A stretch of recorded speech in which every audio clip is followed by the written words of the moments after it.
Okay. Go ahead and get started. All right. Thank you. It's 6 o'clock. We'll get started get back in order with our budget hearings. And first of all, I would like to recognize people. Actually, again, it's very sad to say that we've lost she's a past commissioner that we had in the county commission, Miss Joanne Blankenship. She served this county for, I think, about 16 years. Financial management, I know many others, but she did a really great job for us. County commissioner too. Yeah, Pete Blankenship served as well, served on the school board and or superintendent's office. So we lost a fine lady, a fine family, and we just want to remember her. The services for her tomorrow night, I think 5 to 7 at Hathaway Percy. But just a fantastic lady, and it's sad we lost Mr. Richardson just less than 2 weeks ago. So, but we will at this time just want to have a moment of silence in her memory, if you will, please.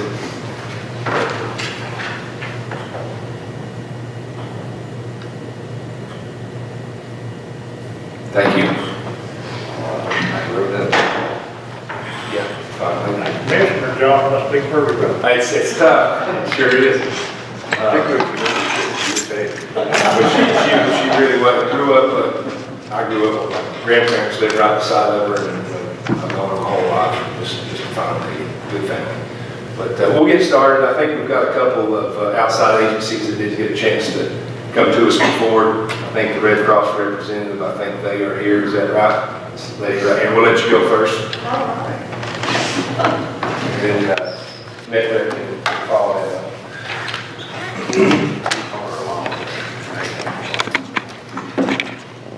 Well, good afternoon. Hello. Hi. So I know that you all had difficulty getting in touch with us.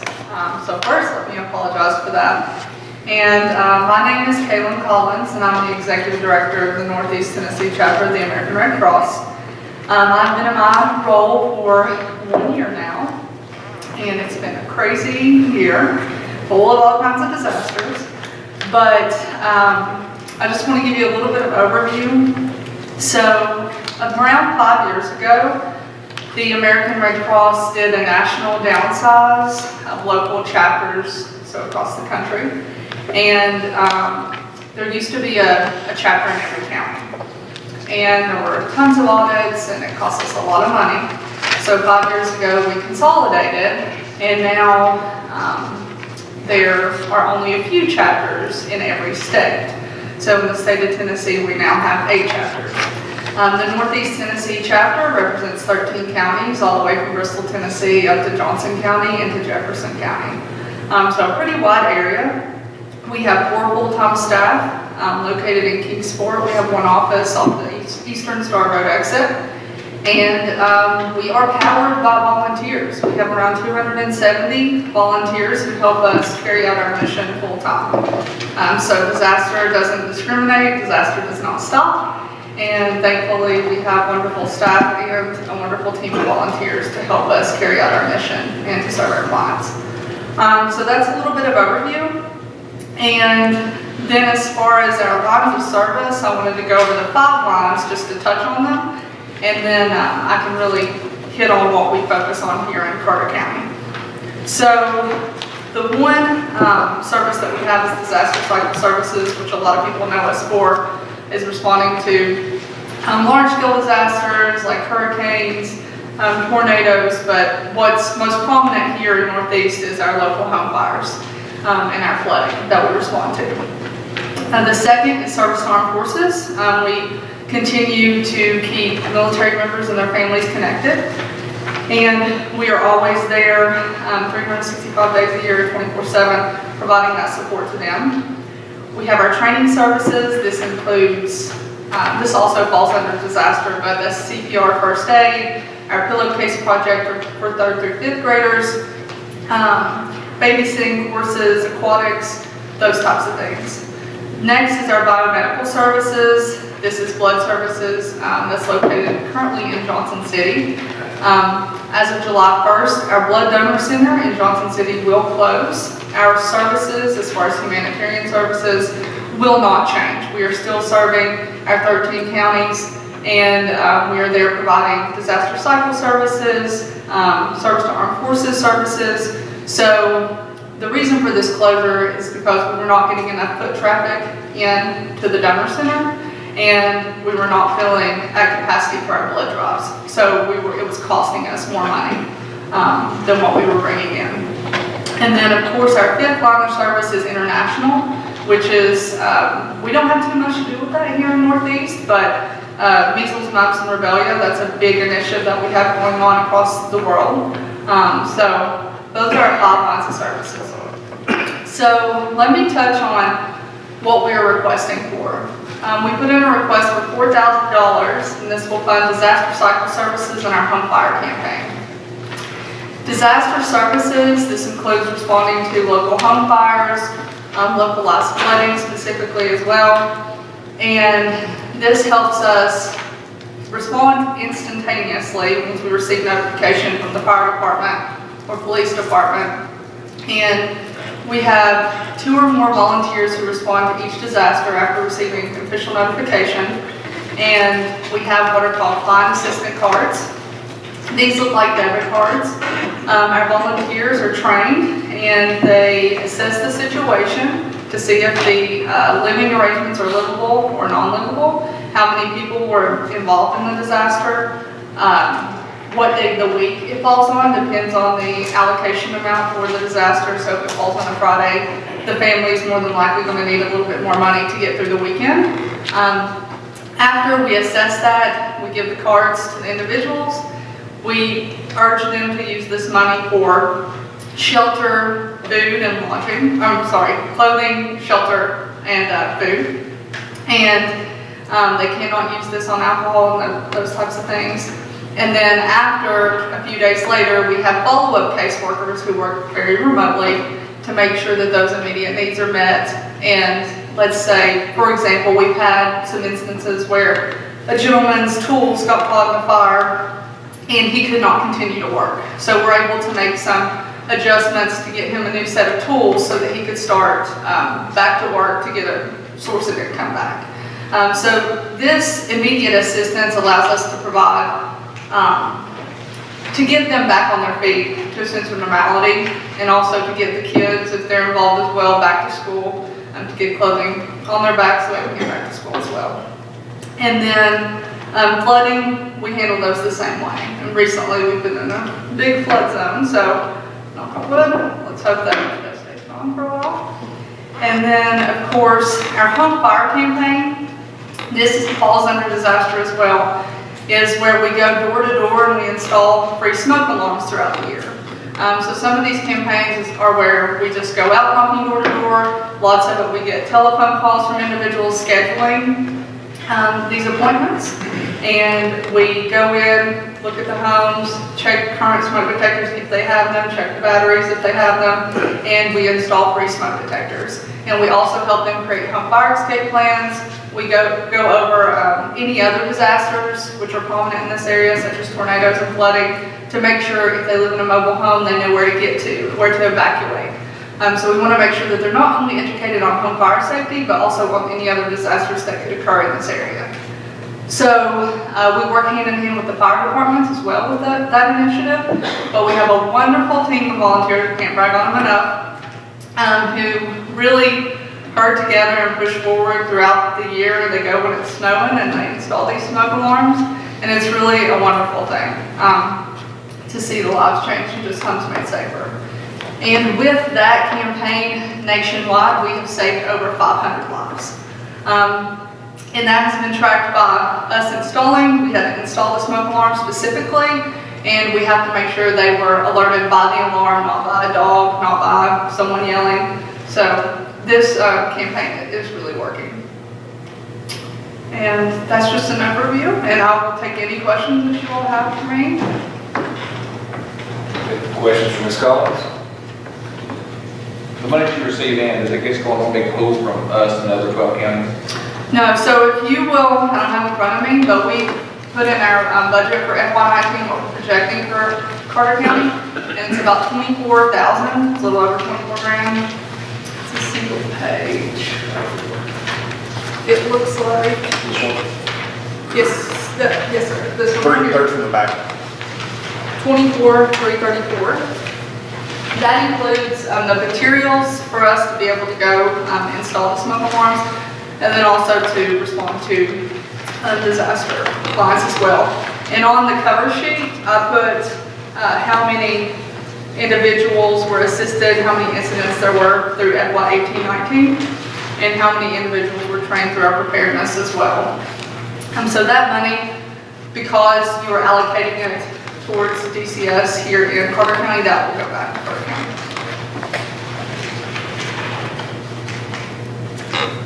What's the notification method, like if an incident occurs or something like that? Is that the responsibility of the acting? So that's a great question. So we have a disaster team. We have Dawn Day, who's our disaster program manager, and Larry Nelson, who's our disaster program specialist. They train our disaster volunteers. We have online trainings, classroom trainings. And so what we do with our volunteers is when we train them, we also want them to build the communications in the community with the fire department, EMA directors. And my job is to build that relationship with local government officials so that when we do open up shelters, respond to disasters, that they're very aware of what's going on. So we develop those relationships, and we have to have confidence that, you know, the fire department, the EMA directors are going to contact us. Because what happens oftentimes is we do have some people in our communities who do try to be fraudulent and say that they're someone they're not. So we have to receive official verification. But we do build those relationships in the community to make sure that we are called on.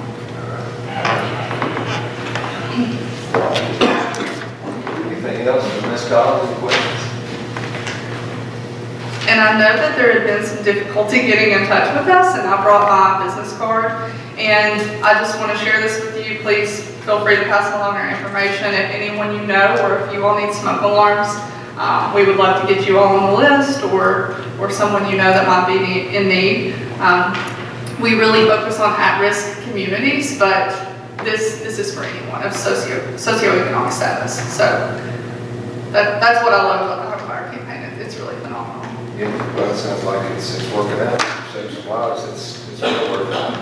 But and we thank you for showing up. And I know there's been some miscommunication. Thanks for being here tonight. Thanks for that. We'll talk about it, see if we can help you out. Yeah. Mr. Chair. Yes, sir. Just having written on her behalf, or the Red Cross, there are a few things that a lot of our citizens are not aware of. That transpires in the darkness of night when we're all in bed. Having been previously a fire investigator for this county for 8 years, going to everything that was lit in this county, there was one thing you could always be assured of, that there was a Red Cross representative standing when I got there. Any time, the majority of the time, when homes go up in flames, you don't ever consider they have lost everything. I mean, totally everything except what is on their back.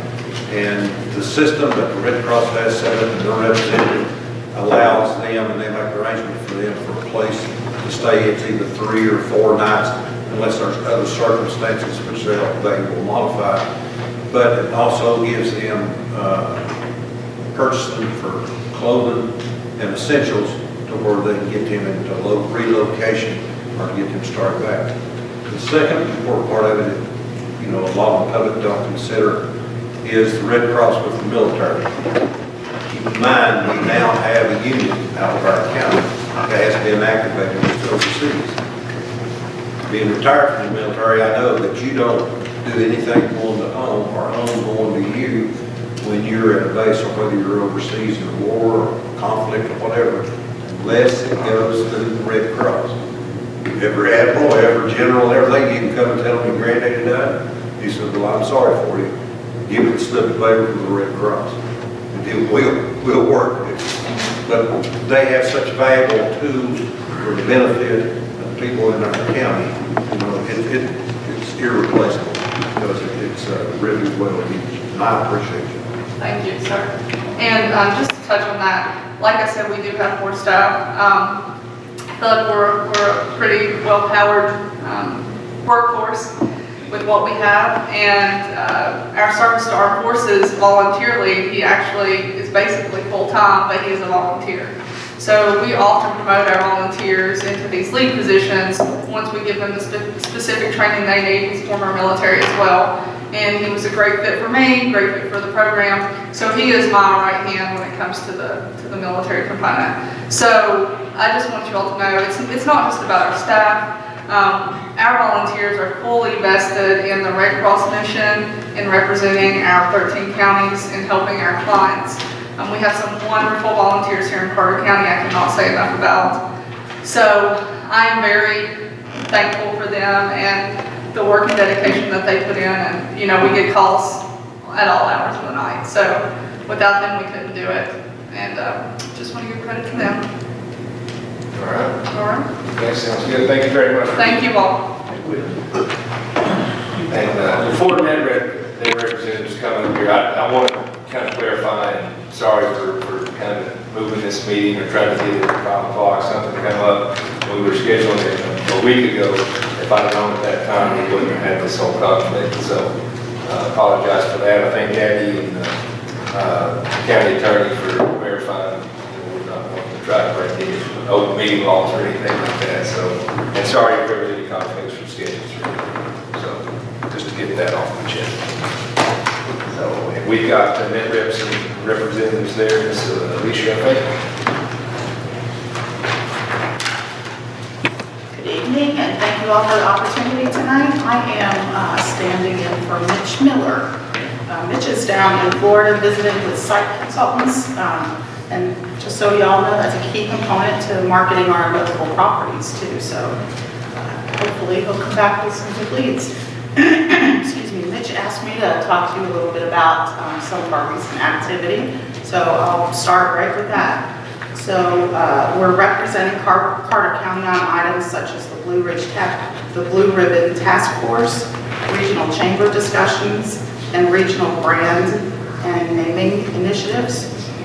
We're also marketing available properties, as I just mentioned, to site consultants. We're visiting with existing industries like AY McDonald, Allied Dispatch, and Snap-on, and working with expanding companies. We meet with John Hartman with Elizabethton twice monthly, and we talk about activity and projects. We also explore grant opportunities for site development, and we work to identify potential industrial sites. In addition, we're working together for a presentation to TVA on workforce and livability, and we're working on a regional wage and benefit survey. In terms of outdoor activity, recently we participated in the T-Berry Road cleanup, and we'll also volunteer at the upcoming Doe River cleanup. That's May 11th. I know they're still taking volunteers. And then we continue to work in other groups to clean up and other community efforts. And then we were involved in the Hikerpalooza in Roan Mountain on May the 4th. Our outdoor development team is currently developing an outdoor master plan focused on improving assets in the region and targeting the promotion and development of outdoor corridors. Our last outdoor stakeholder meeting was held in Roan Mountain on February 12th, and the Leadership Summit was held on February 11th. We are financially supporting bringing in river restoration to evaluate the Watauga River and to host an open discussion reserving the Surf Betsy project. The inaugural Meet the Mountains Festival was held last August, and we had over 7,000 attendees, and more than 30 events were held throughout the region, including on Watauga Lake, the Tweetsie Trail, and Roan Mountain. If you'd like to volunteer to help, this year's event will be August 23rd and 24th. We also developed an Appalachian Trail Tennessee podcast. You can find that on iTunes and Google Play. It highlighted the region and the AT thru hikers experience here in our region. The team is also exploring the idea of developing rack cards with High Country 365 out of Boone. The maps will be found in the High Country region of North Carolina as well as Northeast Tennessee to help promote business attractions and events. And then we're currently working with an app developer out of Asheville, And the app will allow us to upload trails, points of interest, waterfalls, things of that nature. In addition, we can upload photos, descriptions, information, and have the ability to interface with social media networks. The Carter County points of interest will be the first grouping on the app because of the abundance of trails that offer so many different outdoor recreation activities. We also manage an outdoor events calendar, and that has about 200 outdoor events on it currently. And just to remind you all that the outdoor initiative is key to attracting talent and recruiting new businesses. I'm happy to take any questions. Questions? Tell me what participation you had in the Dairy Cleanup?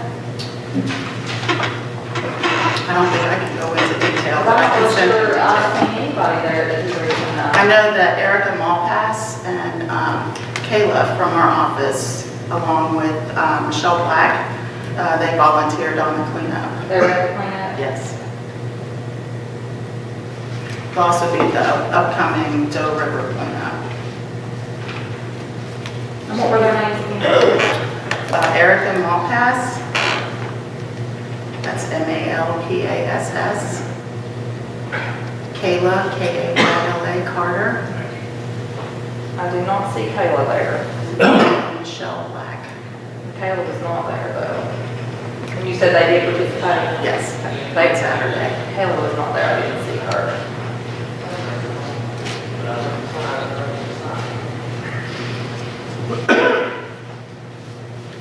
Any other questions? You said something about working with other companies, and can you be more specific with that, with Carter County, what exactly? Sure, we work with, in the past, recently we visited with Alex Borla with Borla Industries. It's all part of our existing industry visitation program. So we visit with companies on a regular basis. We like to talk to them about their successes, their challenges, what we can do to assist them. Is that any others? Allied Dispatch, AY McDonald, Snap-on, to name a few. I can provide you with a list of our existing industry that we visited with. You said you helped with the hybrid, what was it made? What exactly was your role in that? I cannot tell you who participated in it. I'm happy to get you that information though.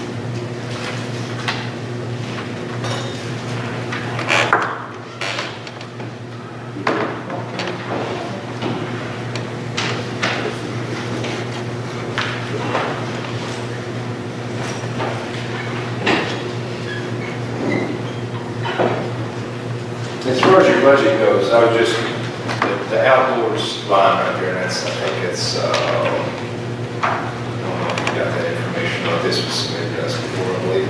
But the $40,000, do you know what that would be as far as? It's not earmarked for anything in particular, no special line item. It's combined with our other investors to help us achieve the group's mission. Thank you. Just a real quick question. You said that every couple of weeks, somebody comes down and meets with the city of Canvas. Is that correct? We meet with John Hartman from the city of Elizabethton. Do you meet with anybody in Carter County? We- Specifically the county side? No, not every 2 weeks. Mr. Chair, are you done? Yeah, good. Mr. Chair. Mr. Jones. Couple of questions. One is, what can that rate show in the term of this county for our now be $120,000 investment? We've had no new businesses that promoted or discovered whatsoever, had any involvement at all, to lack of fact. You're absolutely right, we've had no new industries announced, but you have to remember that economic development and recruiting business is not a short trip, it is a long haul. You have to prepare your community, your workforce, you have to have available sites and available buildings, and those are a few of the things that we're working on to do that. If you all don't mind, I think John Hartman can speak a little to what we've done in terms of helping existing industries expand. But with that statement, there has never been an representative for this commission to give us any explanation any address whatsoever as to what was in the bill, what project was being made, anything that is going on. You're the first side in the 3 years. Now, we are putting a large investment in that. We're seeing no return. The businesses, like Snap-on and McDonald's, you had no dog in that fight whatsoever.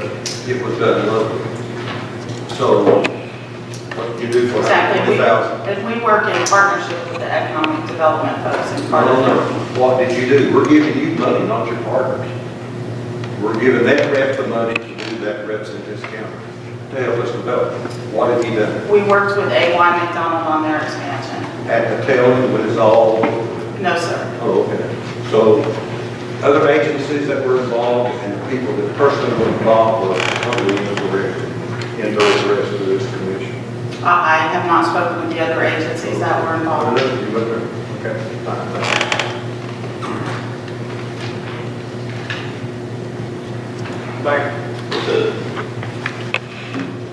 It's hard for us to sit here and say that we can give you, we're okay with giving you $40,000. And the reason is because we haven't really seen any documentation. I know that you said you come down to meet with John Martin in the city, and while we have a very good relationship with John in the city, we're not the city, we're the county. And so the city has different overall goals than what the county has. And, you mentioned site representation things, and I know that, there's a few areas that we have that, one or two, most of our areas lie in the city. So I think that for us, we just kind of need to see a little bit more on the Carter County side, what's going on. Because, I know, I talked to some representatives from Washington County, Unicorn County, and, they're very happy with it.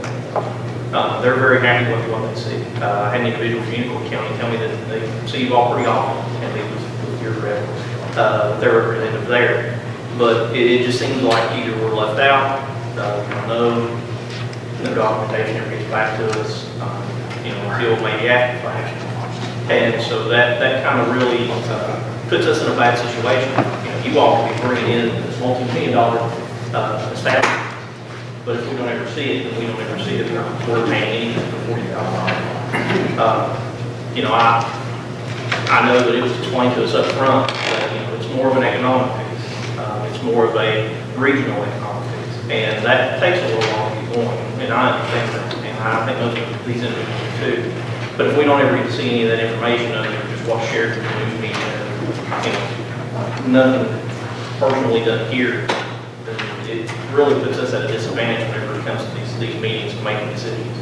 And so I think that, we're just not a voting meeting. We won't be able to make that decision until starting Monday. But moving forward, we want to see more if we continue to a lot of people to participate and just kind of be involved and see what's going on. Absolutely, and I'll reach out to our CEO and make sure that he provides you within the next day or two, a list and some documentation of what we've done in the county over the past year or two. Thank you. Happy to do that.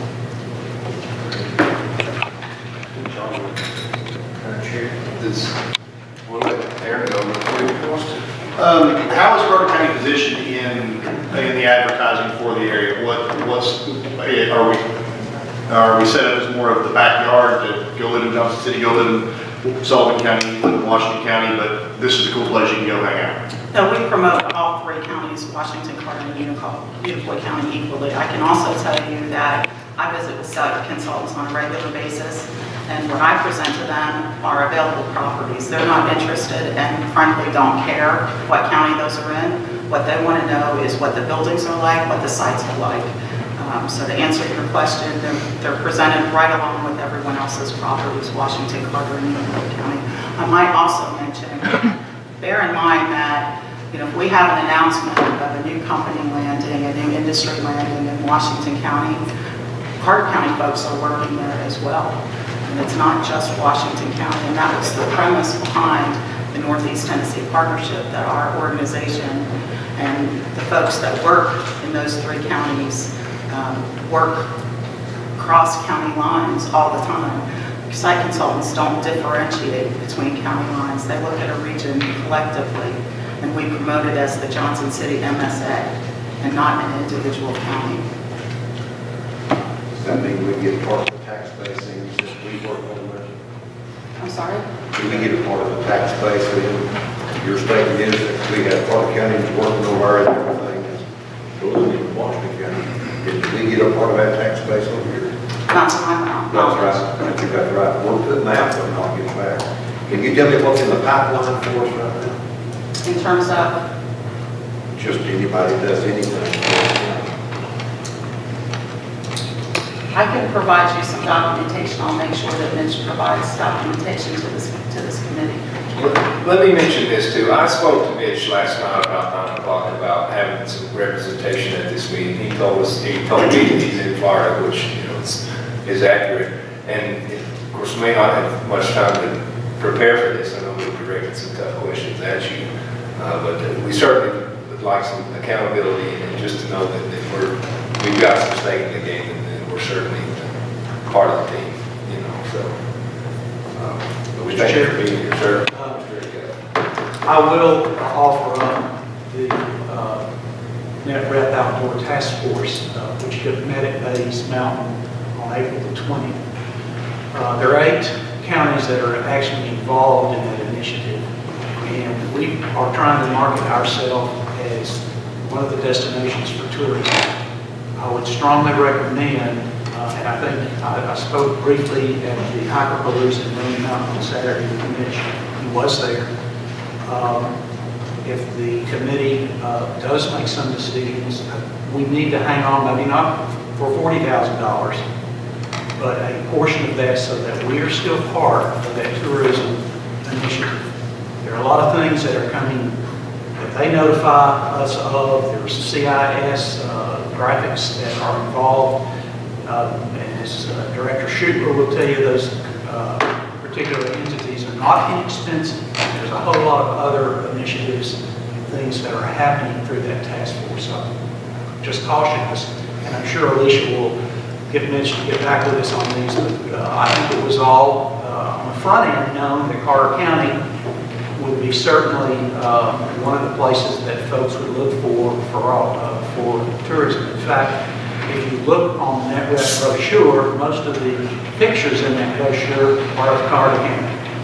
I kid Kayla and Mitch about that all the time. So, you know, that's our low-hanging fruit. So I just caution us about, you know, what we're getting out of this. Yes, we only, as the TVA initiative, John will tell you, Alicia will tell you, we only had 4 or 5 properties that qualified. One of those was the Matheson property. We're going to be limited on what type of industry. There will not be big industry coming into this county. We sold our railroad bed to Johnson City. We don't touch a major interstate except in the west end of Carter County, where 26 is there.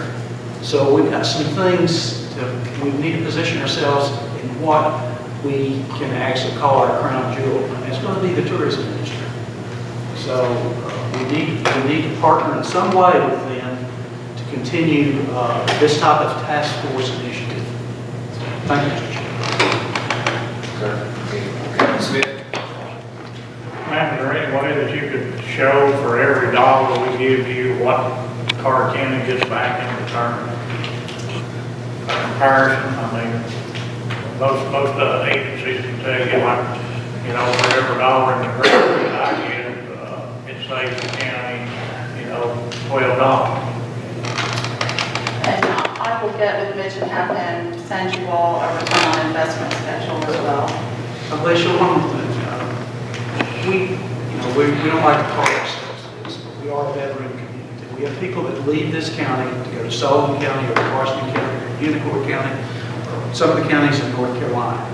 Last year, I had the HR person at ETSU run the numbers for me and asked her how many people live in Carter County but work at ETSU.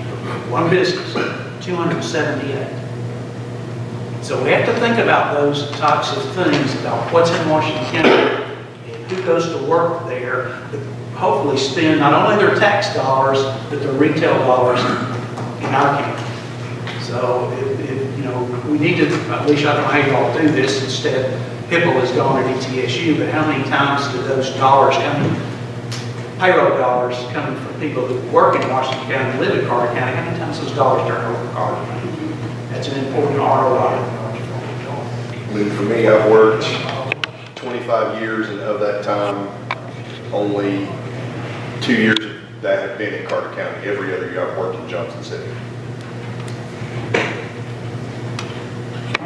But I'll add this too, and I know you've got your group over there.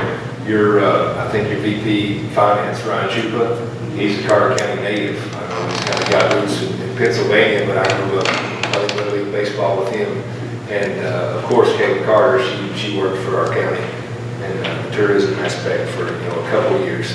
So they've got some close ties, you know, to Carter County. I don't think that they're really just trying to isolate us and, you know, anything like that. And you've got people involved in your organization that, you know, have some strong ties here. And that's what I think that they are willing to work with us. I think it's absolutely.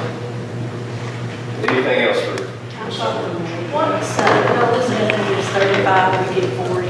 What does the employee in Washington do? I really don't have that information tonight, I apologize.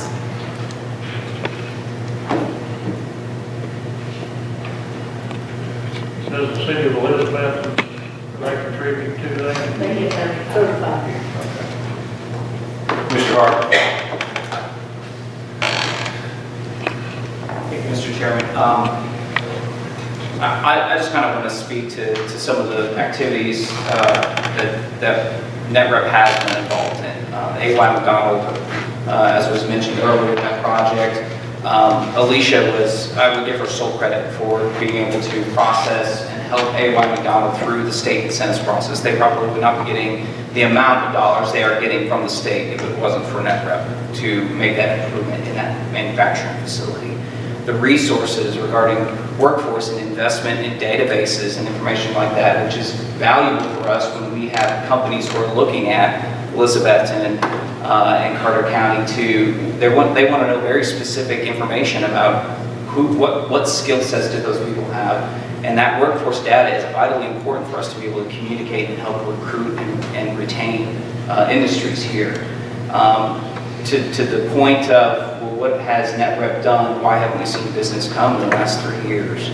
You know, as Alicia mentioned, this is a long-term project. Industrial development and even in business development is a long-term game. That's not something that you can just turn over overnight. Washington County has been working, and Unicoi County have been working. They're ahead of us in their industrial development and business development processes. Even when NetRep was formed, they were ahead of us. Washington County Commission has invested millions of dollars in their industrial park over there to grade, and with no guarantee that there was going to be an industry landing there. And so, you know, we have to do our part to help NetRep. What the amount we pay to NetRep, we are getting the resources and value out of that. But we also have to, we can't just put $40,000, or in the city's just as, you know, guilty. We can't just put $35,000 into economic development and say, that's it, that's our economic development dollars. We've got to realize that it's going to take more than that if that's the type of economic development that we desire we want.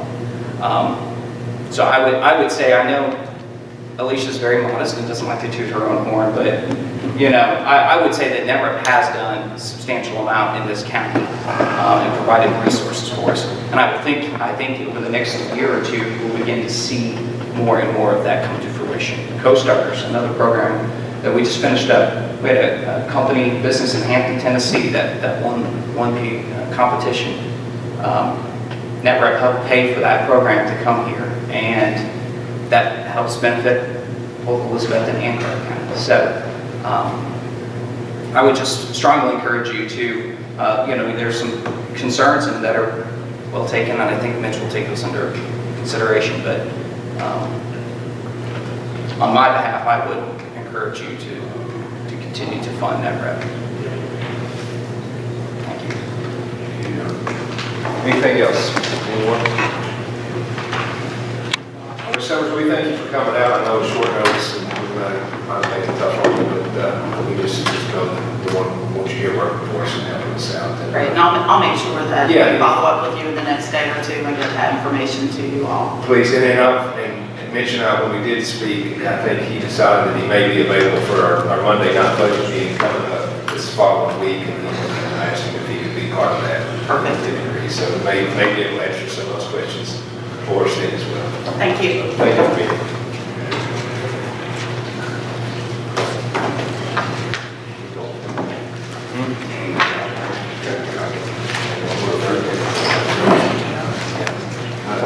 Yeah, I think I'll do that.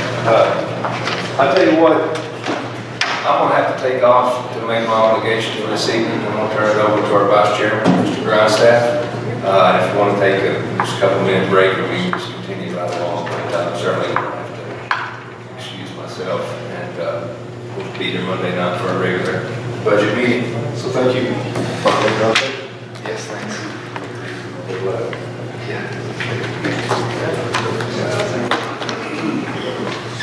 All right, if y'all want to take 5 minutes recess. During the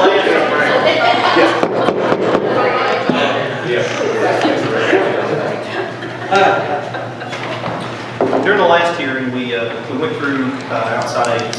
Now, we advised this is our last hearing. We have a voting meeting on Monday after our regularly scheduled budget meeting. So at the end of this meeting, we'll adjourn all of our hearings. And then, of course, we'll come back on Monday and have fun. So any questions or anything you can come up with, or any questions you'd like to ask Brad, or anything to go along, please make sure you ask those, or any documentation you'd like to see. Make sure that you get that before we leave tonight, or this afternoon. So, Brad, if you will, you passed out the packet. We just go through some of the changes that are in the packet, and we'll start there. The only thing that's changed in the reports is the changes made to the raises. Some departments had less than 3%, some had more. Not all of them were changed. I think there's a list of those that is in your packet. It will be planning, EMA, and county clerk, and circuit. You also have on the screen as well. That the ones on page 4, right?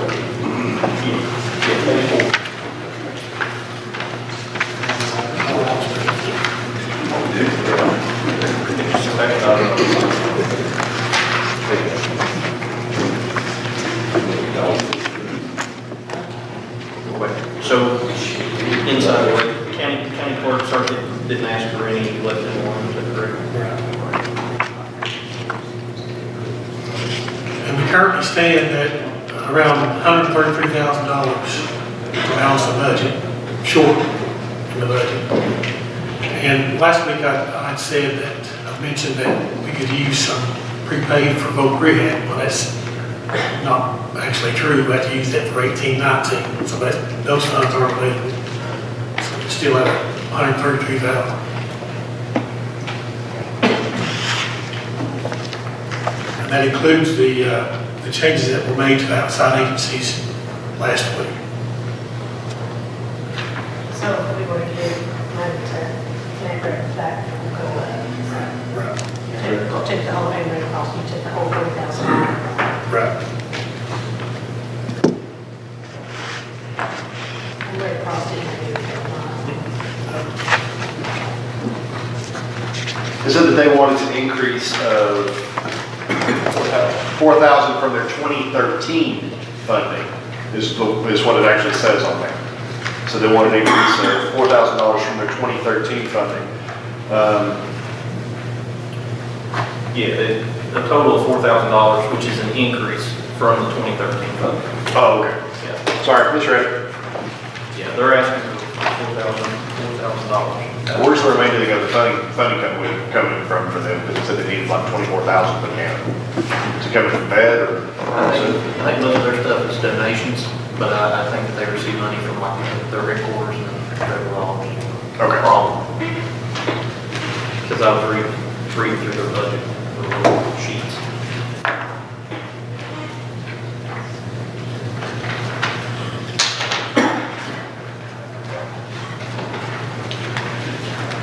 We have a calculation sheet over here, if y'all want to start throwing out some figures and see what the deficit looks like. So we'll have to, the ones that have zero, we don't have anything in for them, right? So we'll have to at least do something for them, we'll also have to figure out the planning and the other ones together. Correct. And that needs to be one of the things we talked about tonight, just kind of what the direction we're feeling. We had previously, I believe, said a 3% increase is what we want to just kind of base on. So that is something that we need to go back and look and discuss and come back prepared for. And for the circuit raise, that is what he intended, whatever was decided on across the board. Okay. So I would imagine that, you start everybody out equal, which I know that we'll talk about EMA and planning, but to start out county clerk, circuit, go ahead and them out at 3%. I think that we've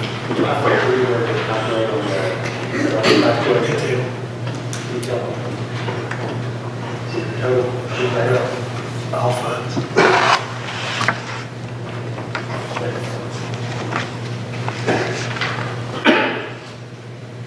Go down, county clerk.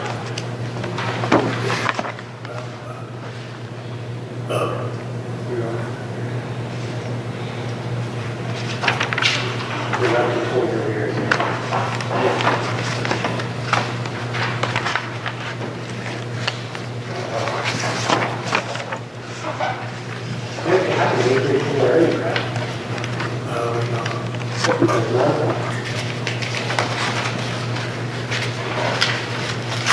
That's the same thing as last year's budget, or this year's budget. Okay, so we're with this increase rate.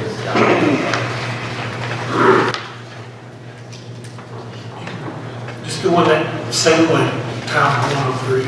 Yeah. Right here? What's happening?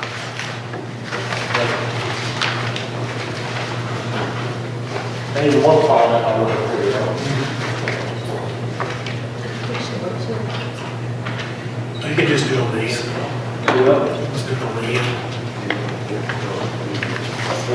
Oh, I see, right here.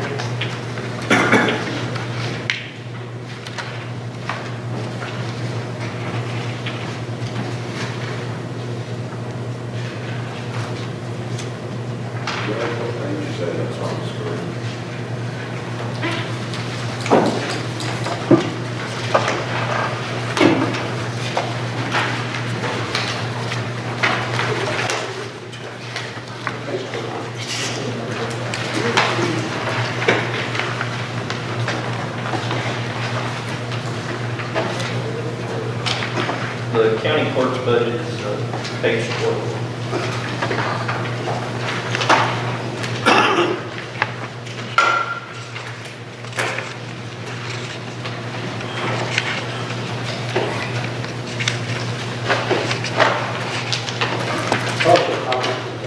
This is just a district, other year. We lost you on the street. Maybe it's one side back. I don't know how to do that, so you need to bring the other one.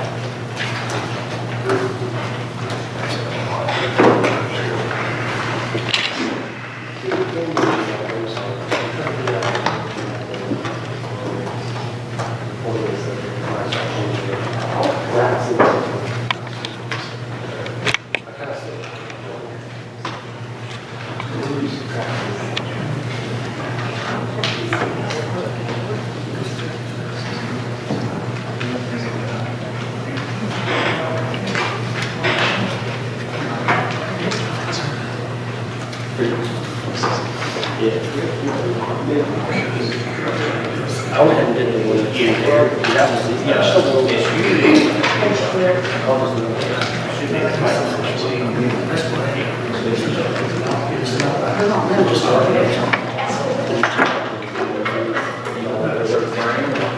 that's your job.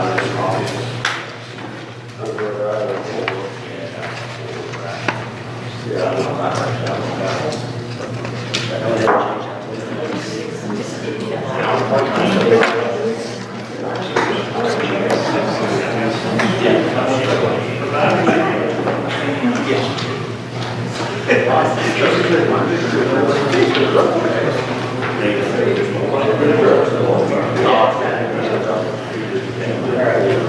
these would change just on the first budget, what, we done?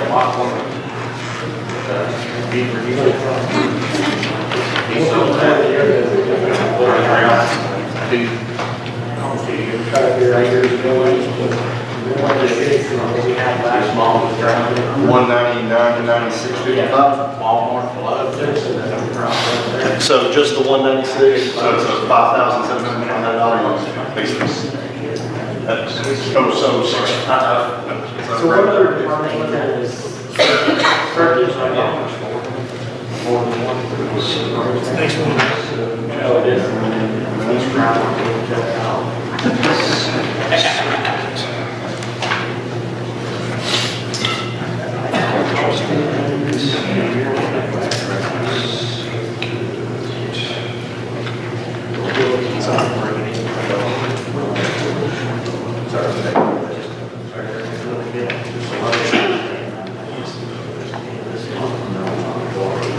Who else is that? Circuit?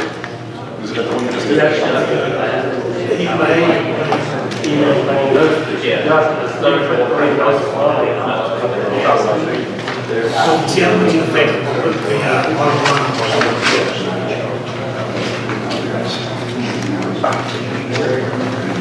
But you could better have that 40 back in there. Yeah, that's another conversation we need to have.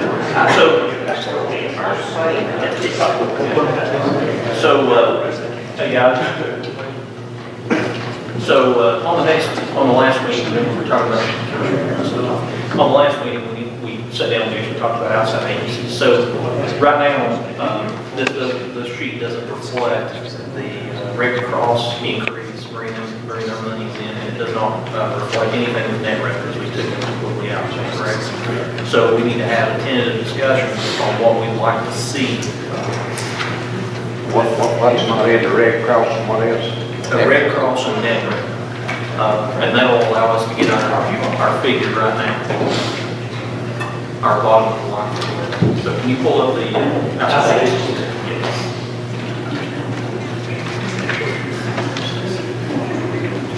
Hey, one question, Brad, on the total sheet, whenever that's calculated up, is that calculated up as, like the increase for EMA and planning, is that calculated into that as well, already? Okay. Okay, so, on the Red Cross, they're asking for $4,000, which takes them back to their, brings them up from their initial budget.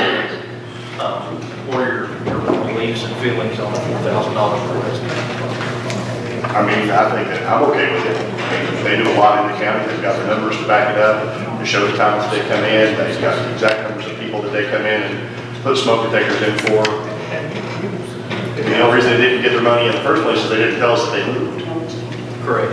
And I can tell you that whenever I was trying to do a little bit of research with them, you go to Google, you hit news, type in Red Cross, hits local articles first, you got it set right. I can tell you the first 10 articles are talking about them providing relief efforts, relief funds, Sullivan County, Washington County, Carter County.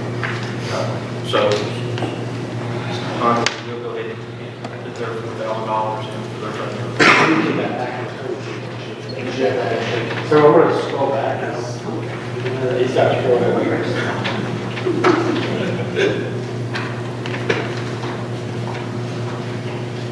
Well, let's see.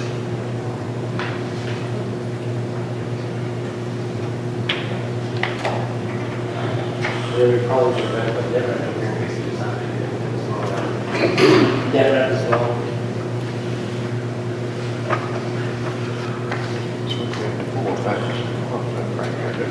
So, tentative discussion on net rate. We had a fairly decent conversation. Hopefully Monday, Mitch Miller will be here to give us some more information. Tentatively, how do you feel? Because right now, we've cut completely out. You feel like putting their tentative amount for $40,000 in until we hear more information, or do you go I less? think we need to wait next Monday on that and see what kind of information that they come forth with. I'm just not impressed with continuously having to reach out to someone to come to us. And then when someone does come to us, there's no information that they can provide us. It's kind of just like I'm here just because I'm here. But that should not mean give you $40,000. I'm not impressed at all. The question Captain Smith asked, what's our ROI on the dollar is? The questions that were asked of her, she should at least have some numbers to have given us. I feel like he threw her to the wolves. Yeah, Yeah, he he pretty much did. I understand he's out of I feel town, but bad for her. Because of basically what we did last week got their attention. So now they're scrambling. Yeah, the conversation that Ross had with Mitch, when he said it was last night, was able to get her here today. And I agree. She probably didn't know exactly what she was stepping into with our line for that. I would say we were at least 20. It does bother me that they were meeting twice a month. It's driving a bit free here. They're not with the family. That's a little concern for me. I mean, Even just to pop in and say hello. are they not doing any sort of reporting? Are they not doing, I mean, if they're spending this money, there's got to be a money trail somewhere. It's- Well, I think as far as reporting, there may be some rough dealings with the previous administration.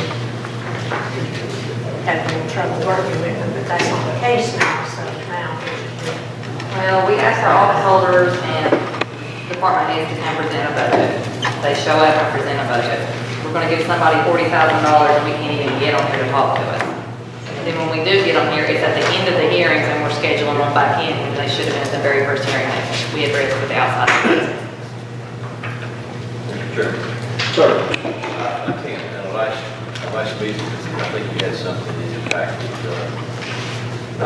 They have like quarterly meetings or whatever, I went to that. We had it in your package, last month. Right. No, is it in fact last month, I don't think so? He never sent it to me to get it forwarded. We got one now, right? Nope. He gave us that one placard thing at that one meeting for us to photocopy, and it was so dark it wouldn't copy. He said he would email and send it to me, and never got anything. He did send something, we didn't get it out. Okay, sorry. Well, and I think I can say, it's not just a, September forward issue. It's been a constant issue of receiving documentation, and it transcends, other things. If there are bad feelings, it is what it is. But, they could be doing all the good in the world for us. but if they don't tell us about it, it doesn't do us any good. And I'm not impressed with them getting in on the tail end of events that have already been organized. That's not impressive at all. The certain remarks were made from her that are not fact. And I'm not impressed with that. These events are already taking place by organizations in the community, within the community, and they're getting in on the tail end of it. So that's not impressive either for $40,000. Just like on this part 20, really go up with that. I agree. I wouldn't say that we put in a number for placeholders to work towards. It's always easier to, say, okay, we're going to give you 40, we'll give you 20 or 10 or 5 or wherever we end up or nothing. At least if we're working towards planning on something, we can have enough. I think we're leaving about 20 and see what we do with that. They may not show up, but they take what they want. That's their loss. Mr. Chair, I just take that meeting. I have to kind of agree with Dr. Jacob about that. The regionalism, we need the regionalism as far as putting our name out there. If we can, maybe think about giving them a little bit, I don't know what the least they would take, or maybe give them something, but just a little something, because, I'd like to stay with the regionalism if we could, but that's my opinion. I agree with Dr. Raka, what he's saying about the outdoor initiative. I think we definitely stand that, because that's basically all we have to offer. There's not going to be any other outdoor package. I'll skip it. But I think Mr. Johnson, this would be the next two. But I think at least half. I think It'd be a good start. I think you're right. Right. So I think for moving forward until we hear back from Monday, I think $20,000 is a placeholder, just to give us a number of I agree with the committee, but they have got to start being active. Well, we just need to give them a list We of have to names. start hearing from them, we have to start getting reports, we have to start seeing something happening in this county. It's not right for the taxpayers to continue to foot the bill. I just might add one thing, you know, the county, the city's paid 35,000, and they're getting meetings, so. I'd like to know what Unicorn in Washington are paying. Oh, you record that, That's what I'm saying, that's not She was in supposed to, are they gonna bring that forward another? With just so much that's pending on that Monday meeting, I just don't want us to put zero work for the manager. I'm okay with I think we need to be realistic. I can work on like 20 would be good. And then if they don't show up. Well, he'll be here Monday, Monday's a whole different story. he'll be here Monday night, see what else he says, but I think we're leaving at 20 right now. So, right now with the raises, right now after the 3% increase, right now we're looking at an $84,658 deficit. Is that correct? That's with taking out that increase that I'm requesting. You can just arbitrarily put it on there. Okay, that's without the increase number.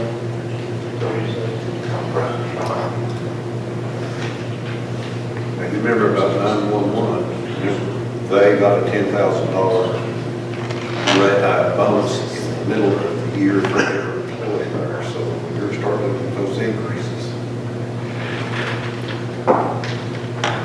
Part-time got 5,000, each full-time employee got a $10,000 raise, that's more than I got a raise in 30 years ago. Chairman, is that, just doing the figures in my head, isn't that about a 17% increase in their salary? And we're gonna get caught, and what I read in here, y'all put 2.5 on the table, and Carter County employees get 3%. That's not parity, folks, if that's equals 17% salary increase. Where are you at? If that's, the 79,000, what percentage increase of their salary from last year? That's actually, the way that it's listed there, it's actually a decrease, that's without the increase. The same thing that was last year. Okay, you know, when I read budget sheets, if it's, you know, Positive. Yeah. Yeah, that's why I just tried to clarify. Okay. That's without the increase. okay, that's without the increase.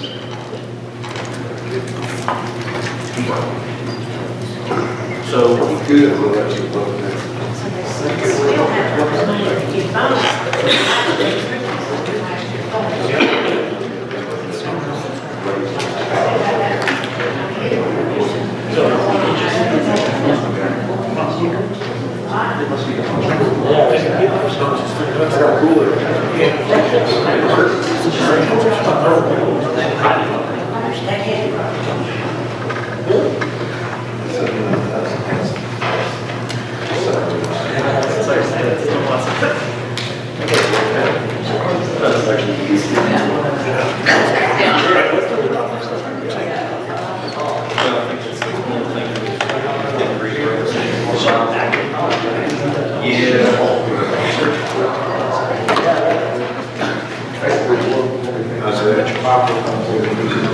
On the 911, does that have salary increases in it? Yes or no? I asked him that night, he said it was all for salary. That's what he said. Yeah, that's what I thought. That's what I thought. That's what I, And basically what I read in there, they wanted to not always have salary because the state is against something, and they want to use it for improving radio communications and stuff like that. So instead of picking out a salary, they want us to have a salary. yeah, the explanation that was rendered was that they were asking for an increase of $79,714 in their 1920 over their 1819 fiscal year fund. That is going to be to pay salaries and benefits for 7 employees, how they laid it out. And what he stated was that they would then take the monies in their budget that increase frees up and place that towards their, I don't know what radio, but just doesn't have to be radio. Equipment upgrade. Yeah, it was computer hardware and stuff like that. Basically, they don't want to use the 911 surcharges for salaries. Yeah, that was, the state has, I think, kind of told them to get away from it. But I do know they're asking the city, I think, $130,000 for increase as well. It's listed as,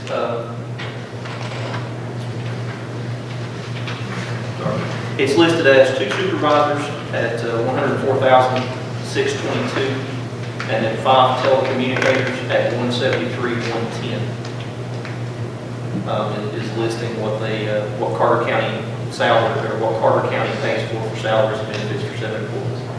So $277,737, or $732, which represents an increase of $79,714. And their documentation backing it up is historical data wise. It says that since from 1994 to 2018, it was an 88% increase in incidents dispatched.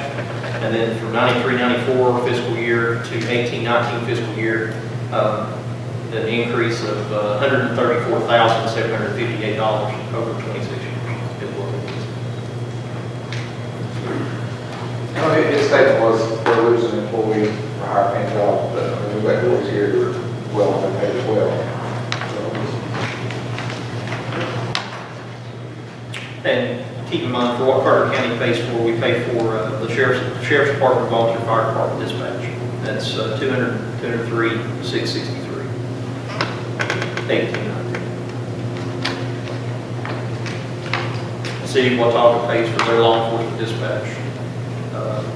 Rescue Squad EMS pays for theirs, and then of course City of Elizabeth pays for Fire Department PD, and then their NCIC.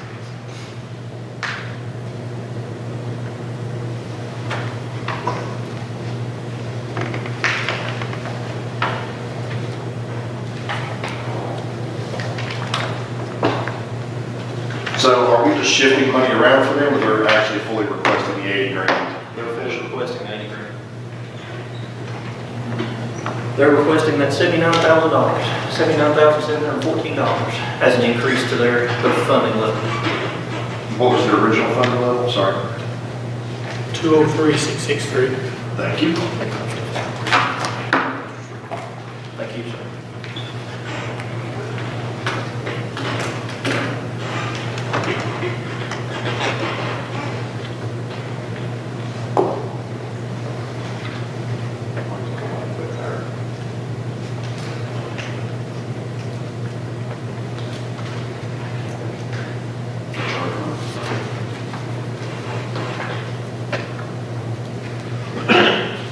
And once again, as listed, that's not included.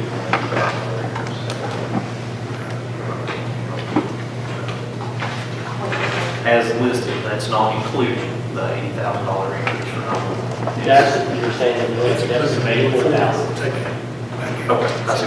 So the $84,000, when you take out the appropriations for 911, and you add in the Red Cross in there, that'll get us to $84,000 for 140.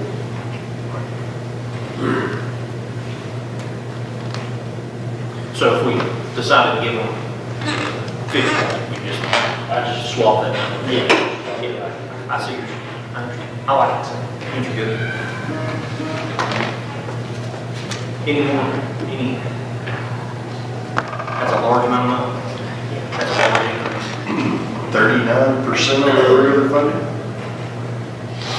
When you say the state's asking them to go away from that, is there a time frame, or they're like, do it this year? What's the deal? That was just what he had explained. It must be a rip the Band-Aid move.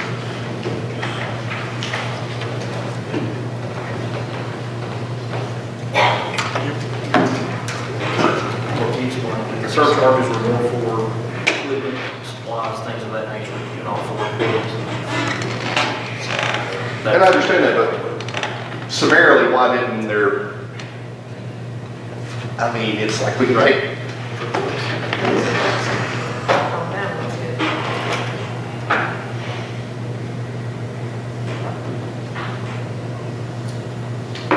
The state of Tennessee 911 board aggressively discourages local emergency communication districts from using 911 surcharge revenue as a means to balance the budget. So they just frown upon it.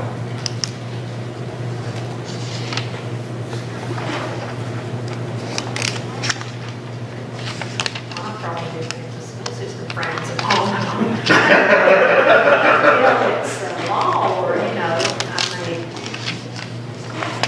strongly discouraged means that I could still probably get away with it.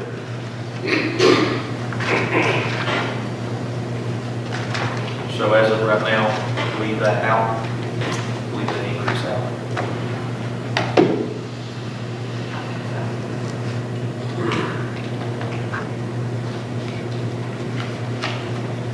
I guess that's just planning and EMA.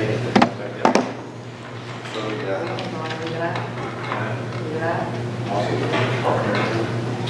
This is that one in front of that. 79,000. Yeah. So, we've got county park and rec, we've got planning, we've got EMA that need to be discussed. I guess we start at the top of this, go with the planning. Mike has already brought that up. Oh, this is So we're just trying to park and rec. What we just got for the, take down for the. Park, well, we've got park and rec planning and EMA that we need to discuss. EMA planning is salary increases, park and rec, they're listed increases. So right now, Michael already has planning up on the screen, we'll go ahead and take a look at the planning. As it stands, they have requested, planning has requested a 36.4% increase in supervisor pay, a 7.5% increase in the data processing personnel, and then 5% increase in form. And then take a clerical person from part-time to full-time. And of course, we've had some discussion on this prior to in the actual budget, regular scheduled budget committees and commissions. And of course, they included this in the request moving forward for 1920. This would increase the supervisor director salary from the $47,000 figure to the $65,000 figure.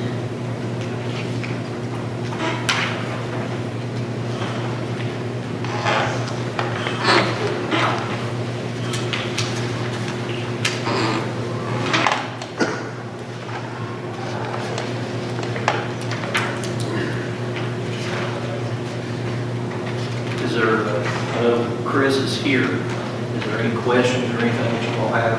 You want to ask him or anything budgetary wise? I think that's too much to increase. Everybody else gets 3. Why didn't it jump to 36, 4, Chris? As we move into the economic community development, also at our office. That added money to secretaries and stuff too. Because the secretary was trying to bring up like the chairman of the county commission spoke, financial management about bringing them up and trying to get those to a reasonable pay level. That's why the planning commission decided to do that. So who represents your data processing personnel, Chris? My data processing is Miss Diane Camp.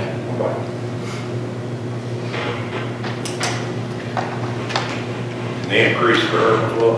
7.5%. 7.5. Okay, did we, does Randall Lewis have one? I think she's been there for 20 years, and I think she ain't never got to walk sales. How long George been there? Chris, I'm sorry, I can't hear you, Lee. how long has your secretary been with you?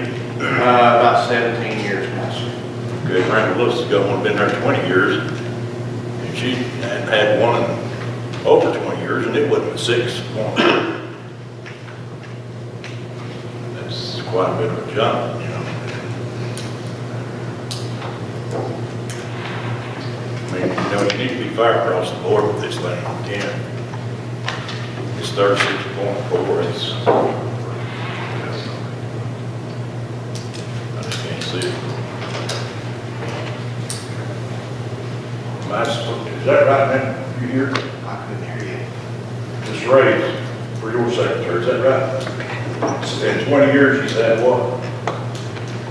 I've had, 25 years for most of them, about 11 years. I it up, I'd say those 20, almost 25 years, they probably been around 8% the whole time. And all the years, I'm just guessing, maybe we can look it up.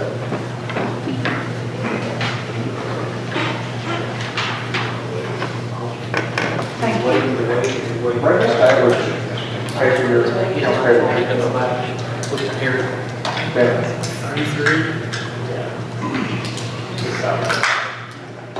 Let me verify something, when I'm talking about a secretary in the trustee's office, see, we're talking about a bookkeeper, and then when that person's absent, I've got two more that takes up the slack on that. We're taking in $21 million a year with, no ever audit findings. Can't say that will never happen. Brad, Mr. Burke has worked with us through the years, he can verify that. I'm very proud of our staff, doing a tremendous job. That is our job, taking in the tax dollars, $21 million out of that. And very proud of it. I just like for everybody to be treated fair and equal. I agree with you. See, under the old administration of the mayor's office, you know what happened a few years ago? That was very unacceptable, I think, throughout the whole county for all the employees. We got deputies out here, the sheriff's department was putting their lives on the line. And I just would like for everybody to be treated fair. That's what I'd like to see. Thank you, sir. Your foreman line, who does that represent? That's okay.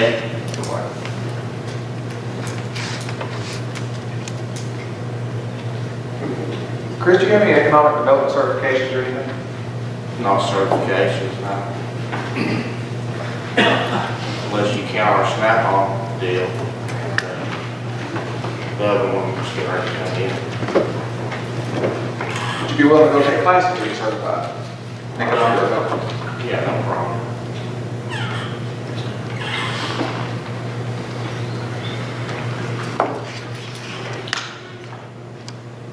Any other questions, comments, concerns?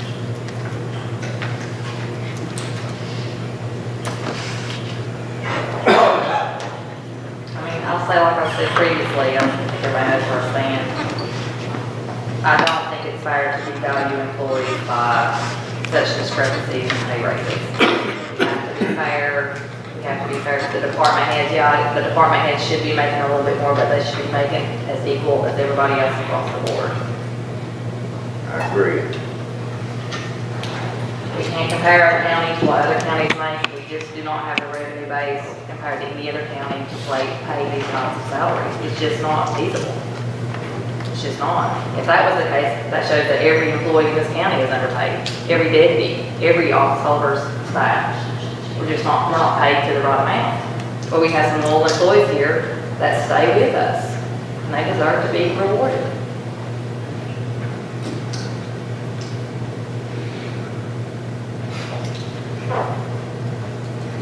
So, where's, other than general thoughts, where's some general direction that you all like to see?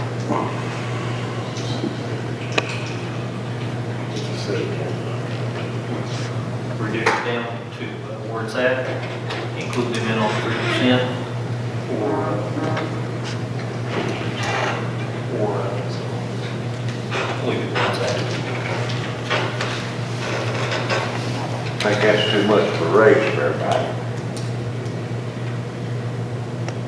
I mean, I want to be fair across the board to everybody, but I feel like there's people who's in supervisory positions that probably deserve at least a little bit more.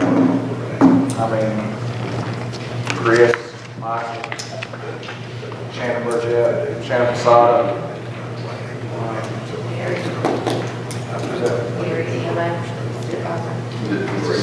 Now,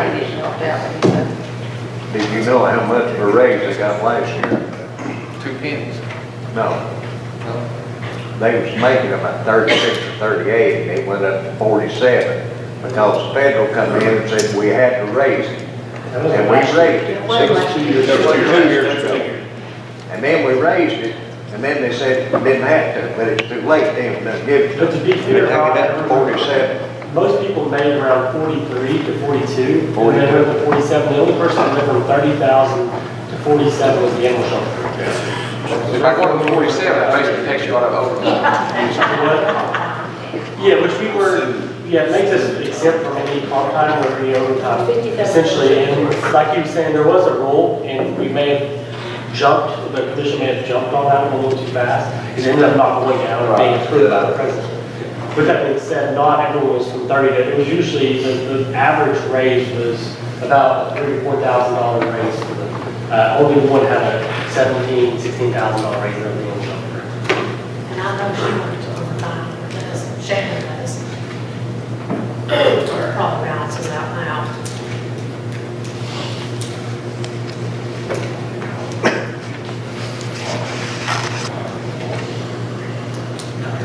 I'm like this, I left Chris, and like, we're living, I just can't see this 36 on now, you can see. I still think there's possibly a way to go forward. He said he was wanting to move one person from part-time to full-time, which would be a change of about $13,800, thereabouts, $13,807, I think. And then if we flatten the foreman and the other personnel, supervisor, all of that to the flat 3%, that still gets it in at only around 14, around 16 and change, 16,768, rather than where it's at now, which is a little, which is around 32, 33, I think.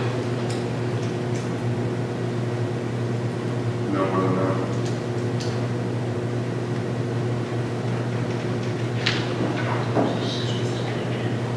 Around 50 and change or whatever. I don't know. Come down, what'd you say, 37? So that would be reducing everybody back down to the 3% piece and keeping the clerical person full-time, moving forward, right? Yeah. Everybody, minus the clerk personnel would do the full-time position. Okay. Yeah. Yeah, let's see what that looks like. Brad, you brought the amended or the original 1819 to your budget? You brought the amended, right? First thing that. Okay.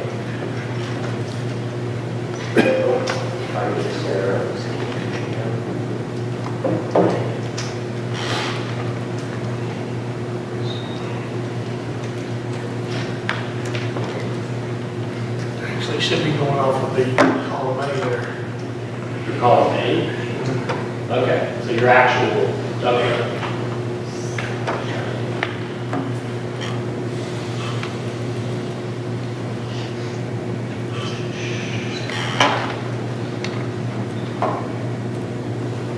What impression everybody's looking at? Don't worry, it won't really could be much.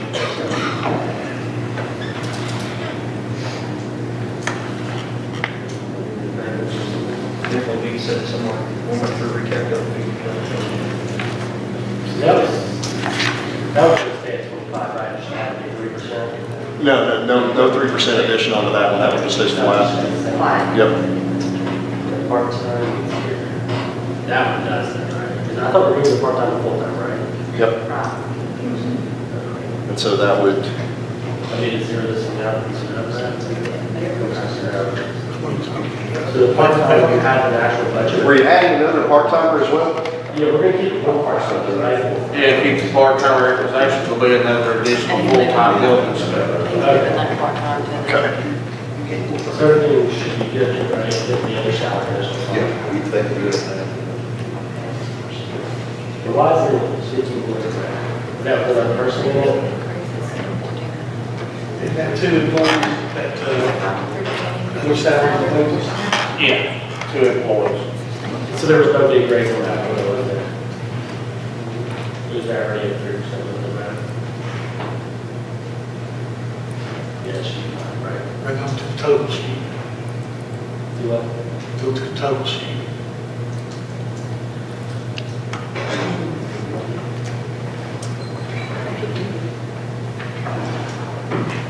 Is there one we got? still didn't fix EMA. So you do that as well, fix it as well. So, If we can flatten it at 3%, well, Mr. Smith told me he wanted to give his raise It's very to appealing. yeah. Not sure how we can quantify that, but 6% of the building, I guess. it's kind of hard to go in and give somebody 6%, give one person 6% raise, and make everybody else 3% raise. Thoughts on that raise? He can take it out of the budget. Give him both.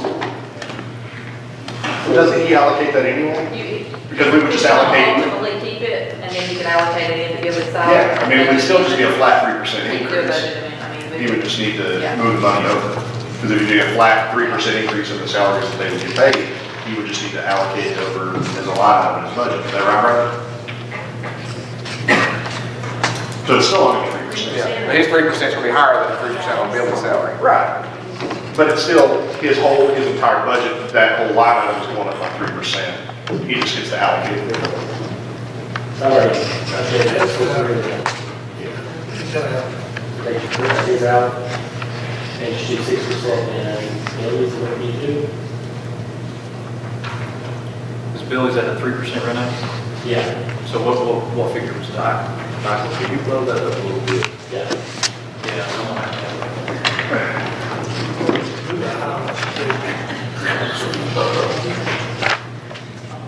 it. Bigger screen. Yeah. So with a 3% increase, that brings Billy up to $763. So, And then when you. Gary's out, but the issue is if we do 3% of Gary's, it's gonna be obviously a different amount from doing 6% the deputies here, so we just need to make sure, if Gary's gonna get his 3%, it have to be 3% of his salary, not. So I just, that's, again, I don't know how you guys wanna do this, or if you wanna, just do 3% across the board. I thought you do 3% across the board, and Gary can allocate it how he would want, right? His budget. Well, we approve the bottom line of the budget, we think we can approve each individual line. Correct? Yeah, we don't, get approved individual lines. That's the elected position. So what we're doing now, technically it's up to them to realign or. Right. This just You gives do us the 3%, bottom line. and it's up to the office holder or the.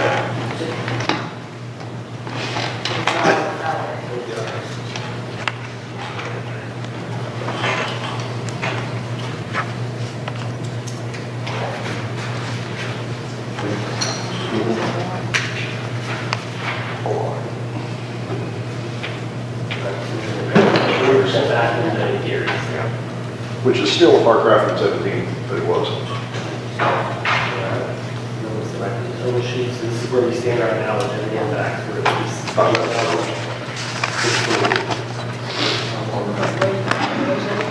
Man on Parks and Rec.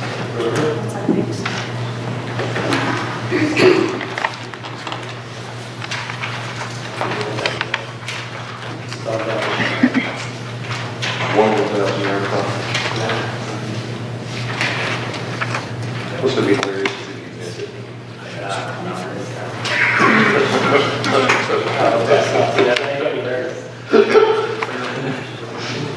You got it, first try. So phase. It's out of line, so 23.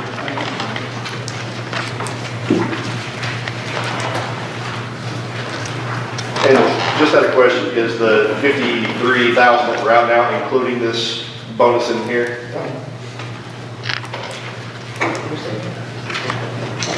Doctor, is this better? I can't tell if there, is this easier to read up there? You got- Yeah, I can read that. Yeah, we can read that, thank you. I can't find it, like, read it.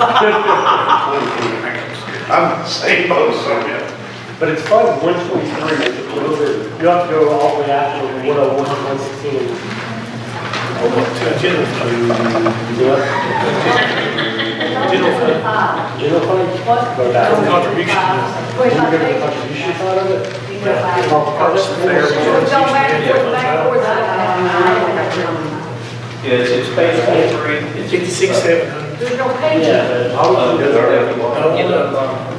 that. Not on. General fund. Yeah, what The about? headline, You print off your computer. that's the headline that says social cultural. Page 23, folks are looking for it. Yeah, it's, the headline says social, cultural, and recreational services, it's just down below, it's down below the library contribution, parks and fair. It's like 2 pages from the back or a page from the back. Well, my husband has to do it, and it wasn't done yet, so I'll do the same. Thank you.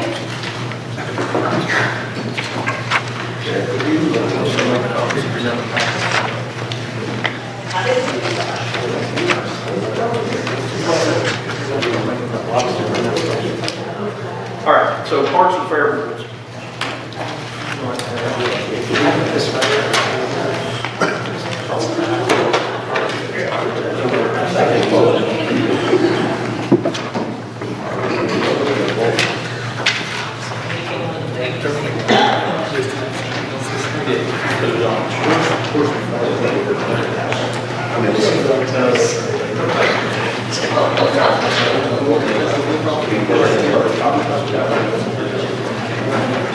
I don't know if you have your documentation for the other night, or from, I said,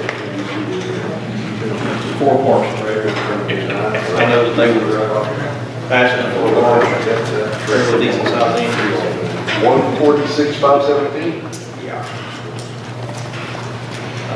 It's actually 25,000 less than that because they included it in with like.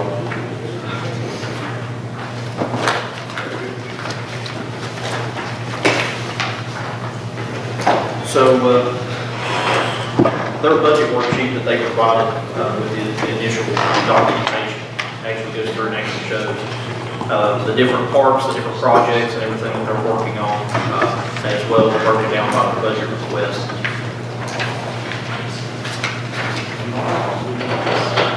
You know, one of the big things they're asking for is the gap monies for Gap Creek Park, $50,000. Did we ever have anybody come in and give us an estimate on how much that was gonna cost down there to do all that? I think we approved some money for the planning, the 25,000. Yeah, 45,000 for the planning. That's all that's been done so far. Doesn't. But we still don't know from there what they're wanting. No, in the packet, there was a good estimate, a decent estimate of how much the total park was gonna cost. It's $750,000. Somewhere between 500, 800,000. Yeah, somewhere in that range, depending on And that grants. grants and also depending on what they decide they can do, if they've got to do any sort of berming for the river. Yeah, I know, but let me tell you something. That's in the flood zone to begin with. They're gonna have to build a road in there, okay? Now, I don't think they're planning on building the road. I think Pedestrian bridge. the first thing that come in here said it's gonna build 2 ball fields. And now it's only one and a dog park, okay? They The keep- children's handicap park, and also a memorial what? to the children's handicap playground also. Well, they didn't say that. to Yeah, they begin did. with. Yeah. They showed it up But, there. Well, what they have broken, And bathrooms also. what they have broken down thus far is that it goes back 17-18 budget forward. It's a 17-18 budget, they spent approximately $6,000 in Gap Creek Park. 18-19 budget is looking like $33,931 on Gap Creek Park. And that would include our monies that, basically our monies that we put aside to help them. I think it's plans, for the plans, start drawing plans, things of that nature. What they, what they have listed here for notes is begin construction. Basically, I think what they're hoping to do is start looking at getting those plans moving forward with those. They're looking at an estimated amount of $50,000 just to get started. How much? $50,000. Get Just started. They're asking them to get started. Let that go through this budget. That's part of the money they've got requested. That's part of their Okay. $146,516.64 that they are requesting us to be funding this year.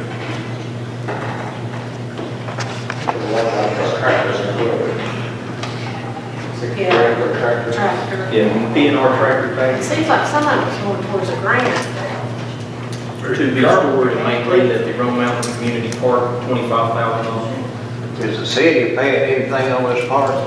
Not at this moment. Gat Creek Park. It's on their agenda for the city Parks and Rec because Mike Means come in and talked about it. It's on their agenda of where it actually Because falls. they've got a priority list. They got a priority list, so, Yeah. They want to know how committed the county is towards this park. before they start funding dollars into it. So we need to find out as a whole what the county, does the county support this county park and rec? The whole thing about Parks and Rec is this: if we're wanting to focus on Carter County as being a tourist destination, having parks and other things like that are a necessity, whether they're in the city or whether they're in the county. And I've got people browbeating me every week about what's going on with the softball fields, what's going on with the softball fields, because there's a lot of people that want to get the adult league softball games back. Because when you have the adults coming from other areas, they're also eating here, they're gonna be doing a little bit of shopping here, and, you know, that's also Hotel bringing in maybe, the depending on what it tourism. is. I mean, it's a gigantic chunk of change, but Engineering. I mean, you can't stop it, you know, this project, you've already bought the land and started. Well, it honestly seems like a more progressive idea than what we've seen from MetRed. well, I can, from my experience with Ken Gooch, he will more than double every dollar that you give him. And just sweat equity that he himself will put in, or the other people that are in that. I can tell you, and I mentioned this a couple of times, of course, before I was on budget, I was chairperson of buildings and grounds. I was on building and grounds for the last prior 4 terms. You know, one thing that I constantly saw with building and grounds, they were constantly sending stuff, you know, to us to look at, to try to be approved. Gat Creek Park was one thing, you know, and so, you know, their Parks and Rec are very active in the county. However, they are a board and they are volunteers. That's a very important piece to remember. At some point in time, how big does it get before it gets, they're incapable, not unwilling, but just simply incapable because of manpower and diligence to maintain all of the county parks or to assist Elizabeth in maintaining the county parks. And so that is something that we need to constantly keep in mind as we move forward. You know, it may be 8 years down the road, 4 years down the road, but that's just something to keep in mind. You know, $146,000 is quite a bit of money to be asking, you know, it's quite a bit of money. You've only got a board and volunteers. However, they've shown diligently that they can do what they tell us that they can do. What they tell us that they can do. So that's just something to think about. Charles, any grants or anything like that mentioned? They've mentioned the capabilities of several grants, and they have for many years. One thing that Ken has mentioned repetitively is, you know, a grant comes up, sometimes it's hard to, from the time that they realize the grant is available, it is hard to come through building and grounds, budget, Parks and Rec, wherever it needs to go in order to bring it full commission to get the money approved before they can apply. So that is one thing that they have talked about for the last several years is having monies in their budget to be able to apply for matching grants as they come up. Because there's a significant amount of grant money that would be available for that park, but I don't remember how much it was. I think it was a 40% match is what it was. I know that there's an existing grant for dog parks, and I think they've told preliminarily that they would almost be assured that they would receive that grant if they were able to, if they were able to apply. And that's part of their, I think, their unallocated reserve, 5% reserve, is $8,000 is what they're asking for. Some of the things that they've mentioned in their budget, park operations subsidy for Rome Mountain Community Park, $4,400 is what is proposed. $4,700 is what was budgeted for this current year. Mowing equipment for Rome Mountain Community Park, set a yearly set aside for new equipment repairs. They're budgeting, asking to budget $3,300. Website operations, host and maintain as required, they pay $270. Budget $270. 11 roads, TWRA program line, they pay for that, they're budgeting $600. Estimated expenditures on that is $576. Promote herding within the Herndon chapter of TOS Elizabeth, they're asking to budget $2,500. They're asking for an additional $2,000 to plan to assist in planning a herding festival. They're asking for to be budgeted $5,000 for pocket parks, $50,000 for the Gap Creek Park, $500 cycling in Carter County is what they're asking for budget. It says Rome sponsorship. And then they have several other kayak landing and Happy Trail Park, $500. Kayak landing in Bear Cage Road, TVA access, $500. Green Bridge landing, an operating subsidy, $3,500. That's something new. That's one of the parts that they're going to have to help maintain. So they can increase their budget for that, or ask for that money. Maintenance reserve, 5%. They're asking for $7,500 to be in their maintenance line. The Tweetsie Trail, the Bartleby Coyard Park, they're asking for $1,000. They're asking for $5,000 budgeting for mountain biking with a joint project with Sorba and Elizabeth. $10,000 budgeting for the Over Mountain Victory Trail. $5,000 for re-roofing and refurbishing of the Rome Mountain Community Park Pavilion. Happy Valley Park. Happy Valley. And that was the one that got shut. So they were asking for $25,000 for preliminary engineering for Happy Valley Park, $2,000 for Doe River Fishing Trail, $8,000 unallocated reserve, and then $25,000 for a P&R tractor package to be stored and maintained at the Rome Mountain Community Park. $25,000 for what? Tractor, like a lawn tractor. Tractor.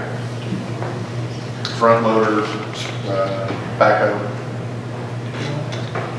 You're losing your prisoners now from the correctional facility up here, the annex. You're going to see increases, cities will see increases. All that, as far as I know, rumor has it, they're shutting it down as far as the long line.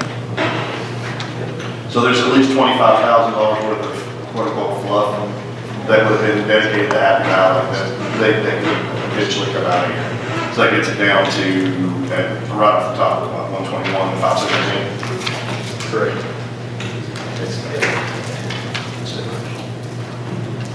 I think we need to still have to that for the Gap Creek Park Live, so I think we can fund that. Already invested. Yeah, I agree. I think that he would be at a loss. We don't put money in, I know the city's not going to. Yeah. And this would probably be about as far as we would need to go as far as putting money into it, because there's been a lot of mistakes made. Well, we're in this far, why don't we have to go the rest of the way? A lot of times it's the animal shelter. I mean, if we can start getting some results for it, and they can start getting some stuff in place, I could obviously see continuing to fund it, but it's like if it gets to this and then. I think they're going to form a board, aren't they? Yeah, they're wanting to do one between the city and the county. That was one of the things that was brought into full commission for the park. For specifically the parts that the county would be doing inside the city limits. And basically, we allowed them, the commission has allowed them to reach out to the city and begin that process in whatever format that is. Ms. King, you can write an MOU in 5 minutes. I had made a note of Gap Creek Park on $50,000. It says potential for matching funds for LPRF grant. So that's all. Parks and Rec fund. It's not. It's like a year ago. Yeah. That's why they were starting on it, but they didn't want Yeah. to slip out, because it had to come around like every 2 years or something like that. Yep.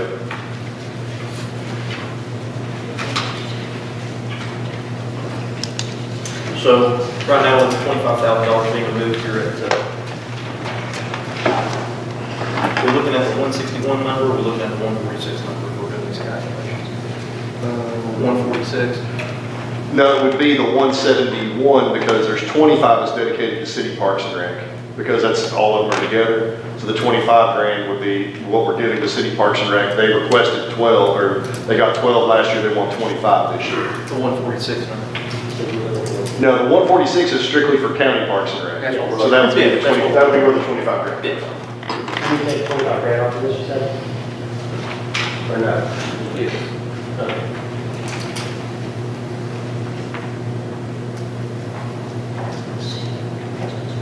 Whoops. Yeah, too many two to zero.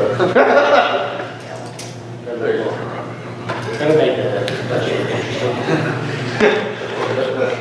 interesting. Power of zero. So that kind of pays for what the city was asking for in the increase. What was the city asking their increase for? Sorry. General.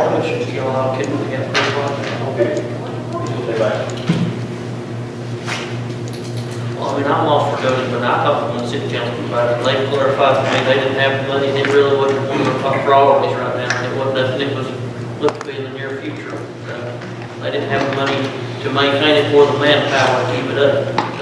Well, Mike Maines pretty much said that at the commission meeting, that it was way down on their list. So that's what I was under the understanding, I'm for doing the park, but I mean, I think if we're going to do it, we need to either get an agreement with the city about it, or we'll have to figure out moving forward with ourselves. They want to know where the commission, are we going to support this county? I think they're waiting on us. They're waiting on us. Yeah, but now, the way I talked to one of the city councilmen, he pretty well advised me that they had plenty ahead of them besides this, and it was down the total call. And they were way off this year on their budget they were trying to fix, so they didn't anticipate any time in the nearest future to get it in there. But now, you know, that all may change when they get down to projects like this, but, you know, if we're gonna move forward with it, we need to get a good plan for it, have another $50,000 out there.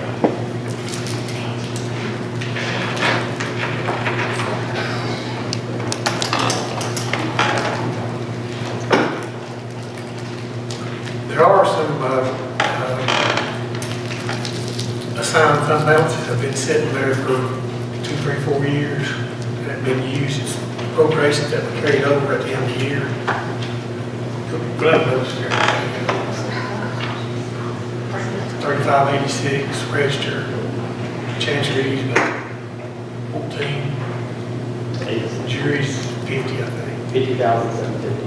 Yeah. I mean, for the trial.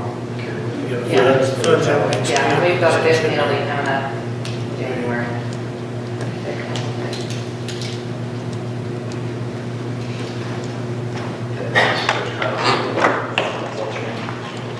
Yeah, I'm trying to think what the registry and the shelter is for. I know the registry, she was gonna use that to get some more shelves, but I remember, Yeah.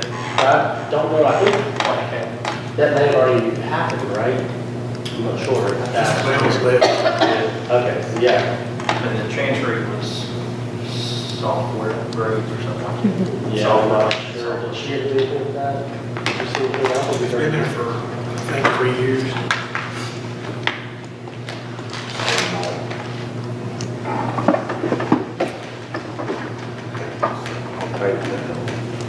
It's just a permanent street. Yeah.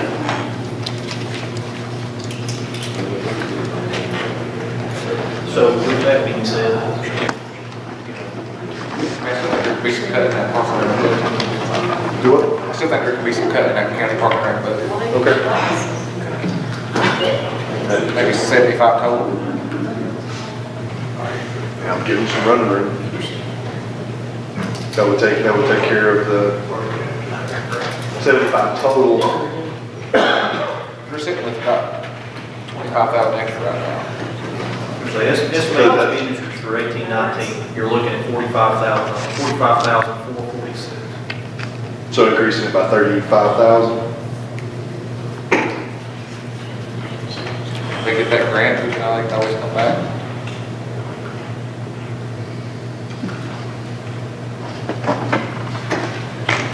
That's part of the state. My only concern is I don't want this to get too big for them.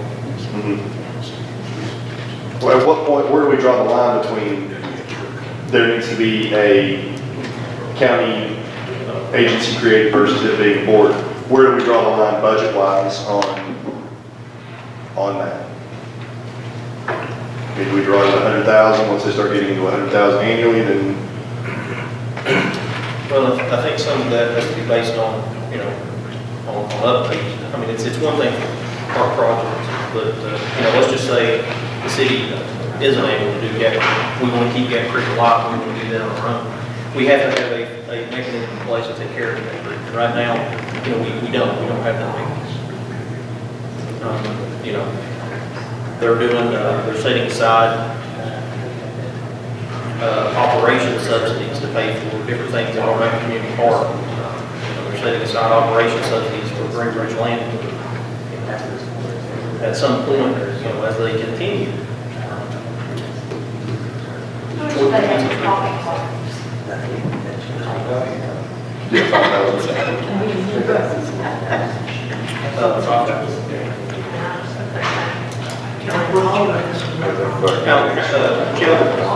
Ms. Collins asked how much was allocated in the budget for Waukee Parks. The amount listed is, requested is $5,000. I know they're looking to put one in Fish Springs right now, right next to the Dollar General.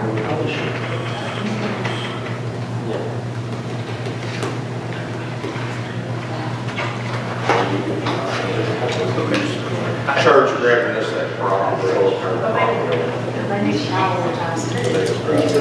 They're also looking at, Chris Kelly they're looking at a sheep park as well. Yeah, they've been working on stuff. Union Baptist.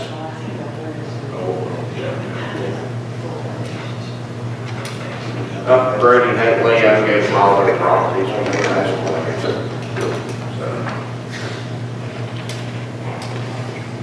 What are the rest of them have? They're more $4 sitting on there. One of them unsigned EDC.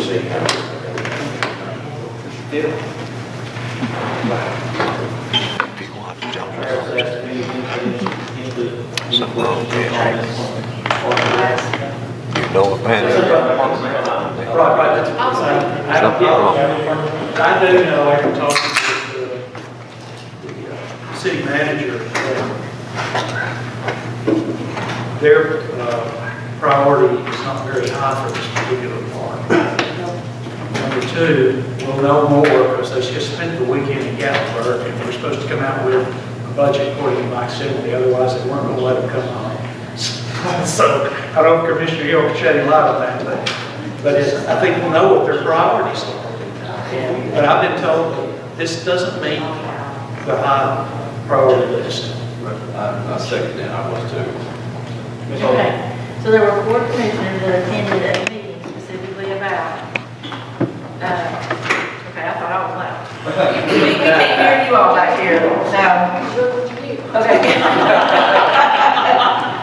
There were 4 commissioners, Ms. Collins, Ms. Woodby, Mr. Lyons, and myself that attended that meeting to talk about the Gap Creek Park specifically.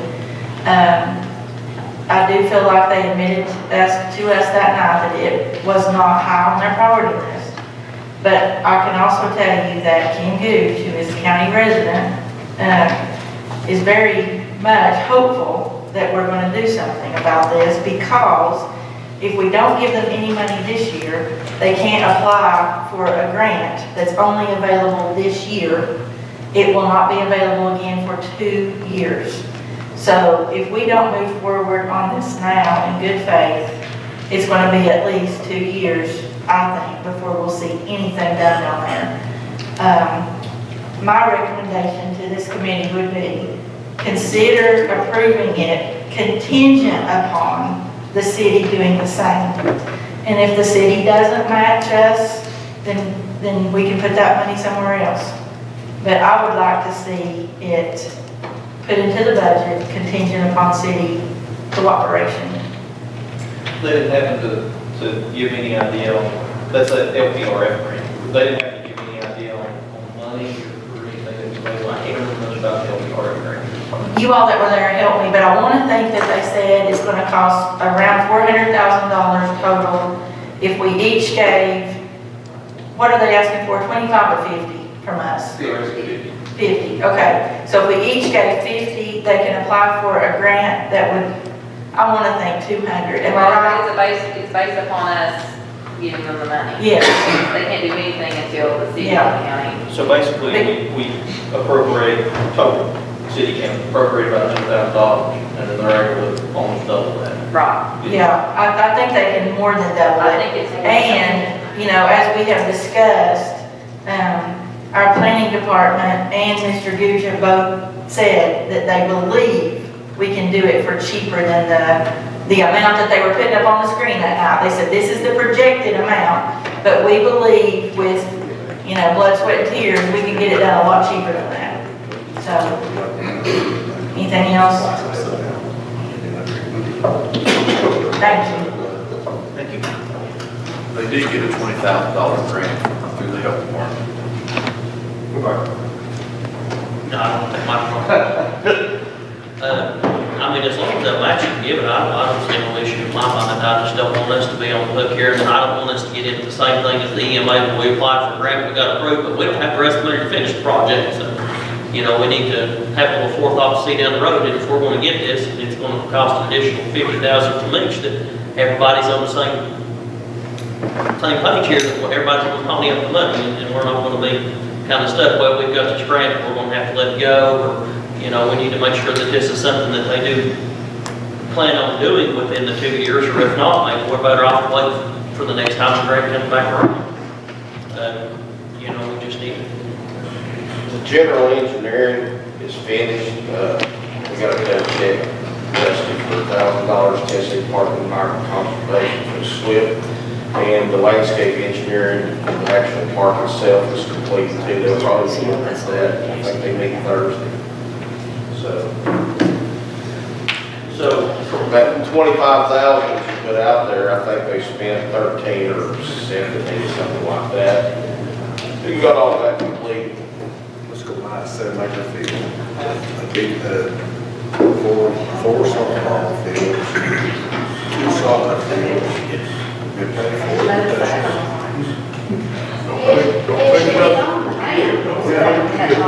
And make money. Well, I mean, I just think what we're on the hook for, we need that person, we need to get on. So, from conversation, it appears that, you know, while the city's not really sure on their priority, because they do have multiple irons for our tenants and things, that our priority is, as far as parking records, maintain what we have, and is a tentative interest in furthering Gatwick Park improvement. So, the best way moving forward is we put $50,000 in the budget, or we set aside $50,000 in a reserve, pending the city will look at the matching the $50,000, and then we can disperse that funds as required. I was not, I'm sorry. I was listening to her. Did you say something to me? We were looking at Yeah. something else we found. It's coming up with 25,000 to go towards that deficit. Yeah, so this 50,000 right here, she spoke with Johnny, and Johnny says he would only need 25,000. 25,000. And right now, there's 50,000 in that reserve, so what we can do is essentially put that 25,000 toward balances. 25,000, 750 budget. Yeah.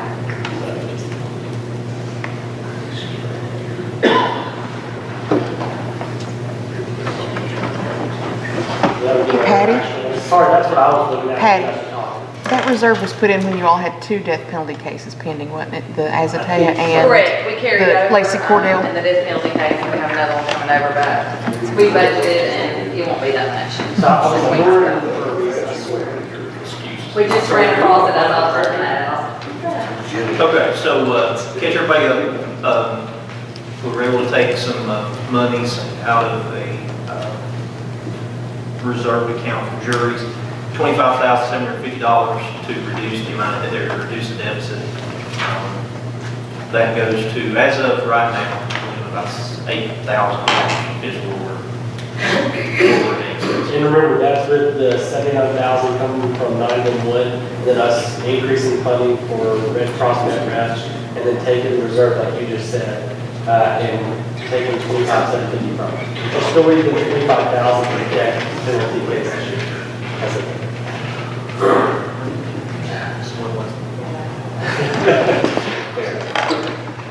All right, so back to, thank you. So that's good news, I like it. So, I was looking back at it, noticing that number, I'm like, why does that say 50,000? Might not be enough. So we're down to 121,517. We're gonna say 50,000 inside of reserve for that grant, leaving us 71,517. Right.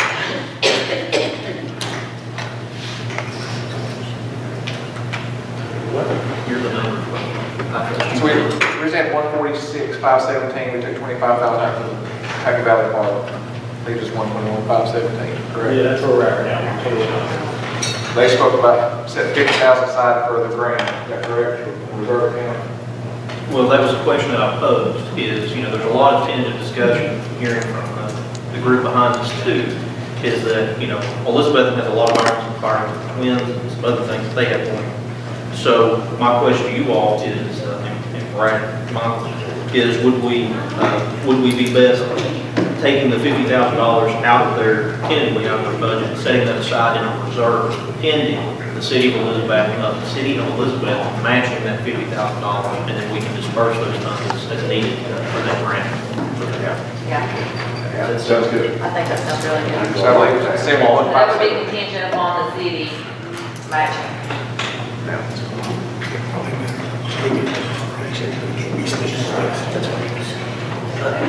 We leave that in, or at least leave the 71,517 to decide what to do with, either cut it or fund it. So my question was the tractor, who's gonna be in charge of the tractor? Is that gonna be somebody's personal garage? No, that was one of the things that we discussed was, is the disposition of said tractor. To my knowledge, to be kept at the Roan Mountain Park. And then, And they do have a building there that has everything locked up in there. I'm not sure who has access to anything, but. Do they never be because if it's something that we fund, doesn't that technically make it county property? So at that point, it can no longer be used in any form or fashion for any sort of private. So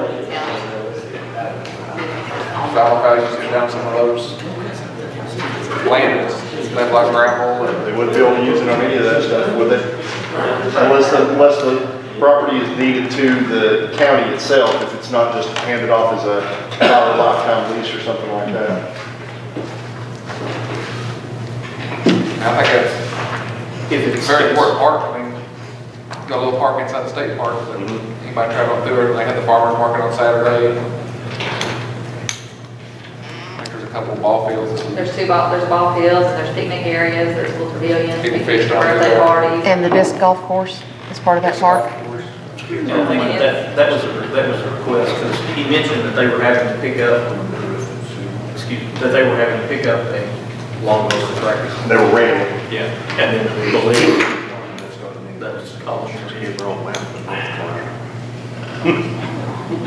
So, okay.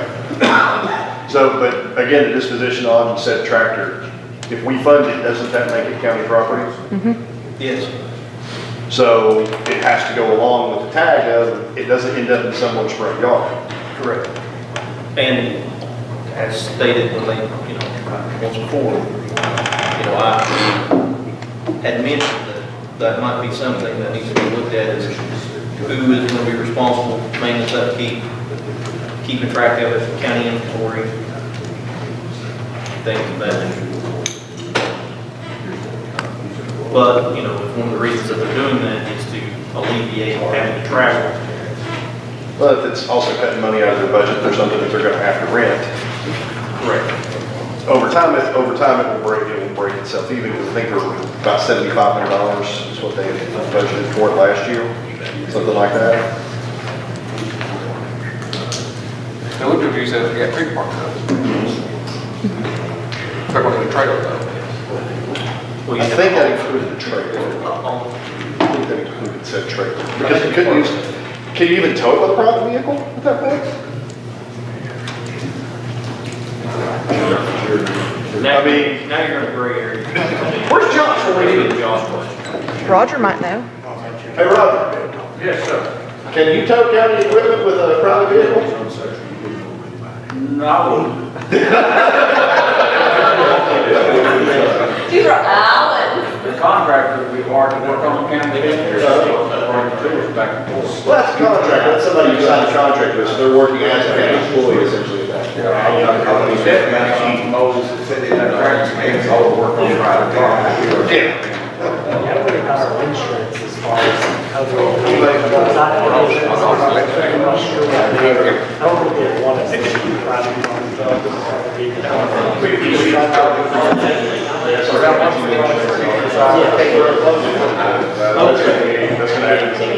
Ladies and gentlemen, we're back on Parks and Rec again. Tom, Michael, where are we at as far as Okay, I've asked this one before. The 911.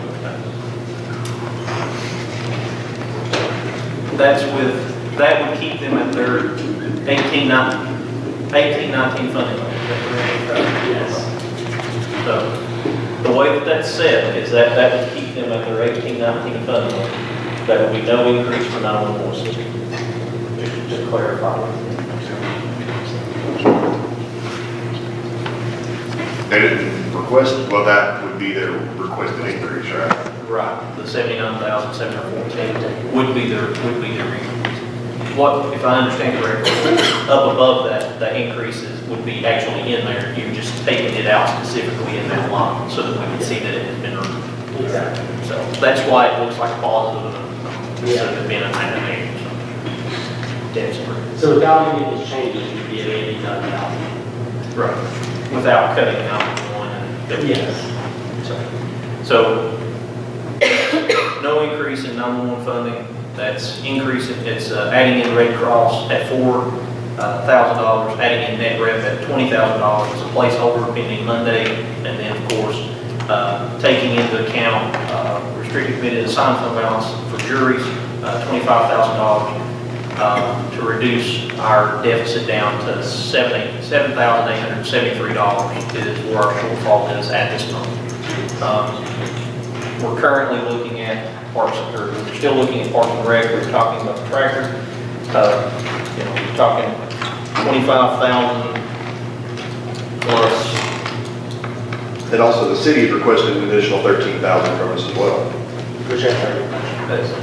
So that was done on outside agencies. So. Making sure that's 7,800 for all 101, is that what you're saying? That's, yeah. We're out of kilter. That's correct. $7,873 at this moment is our deficit for general fund or outside agencies. There's one part of that line there, it's on page 11 of the very top page. Probably subject to the first 5 lines. Subject to increase in our rate. Rank 1 employee at state reappraisal. This one. You know, it's got a little bit of everything from down here. You're fine, 2/3. So the question was on page 11 of the property assessment office reappraisal program. It's zeroing out the reappraisal program and actually moving those individuals and services into the property assessment budget to make one comprehensive budget. We did that one part-time for reappraisal and one we did get for recreation. You'd have to be.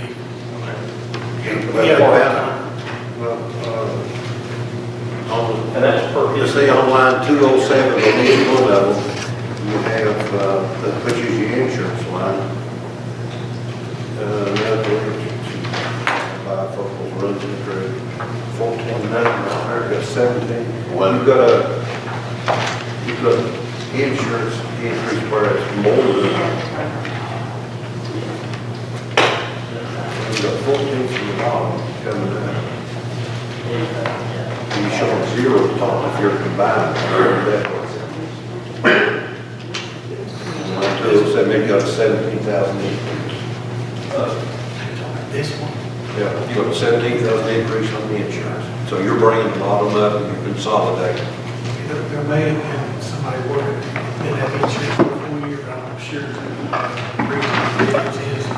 But well, I know that that's a home department we everybody else is zero. Coming up, being that down here.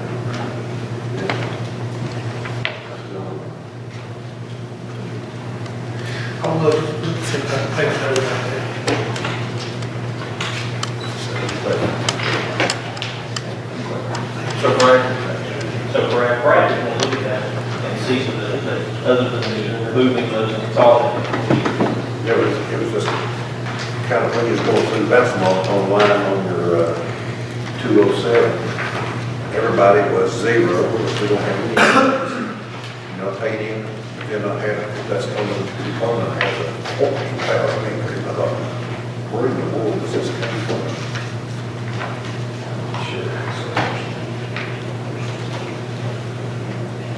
Yeah. He answered that. Give me your idea. Oh, I'll do it. That's fine. Give me What? your I wasn't here during the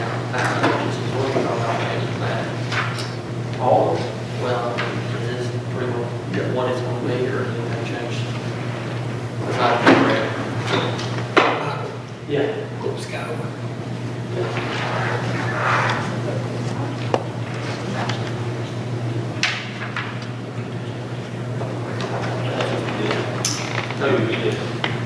This is different. Yeah. So this is. We're looking at that. Our last budget here. I can't pull that back in on the screen, is that what you're looking for? Is it You've past done the change, presentation? some of those are 20 days.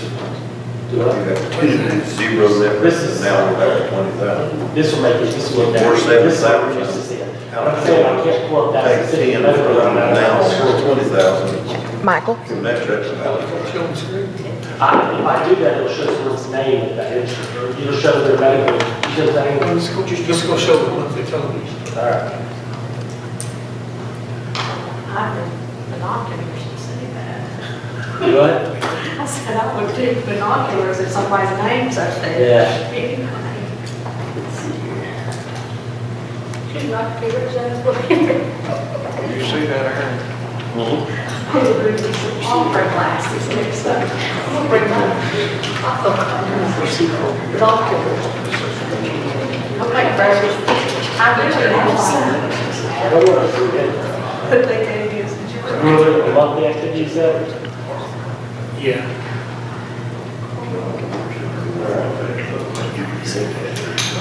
You can zoom in.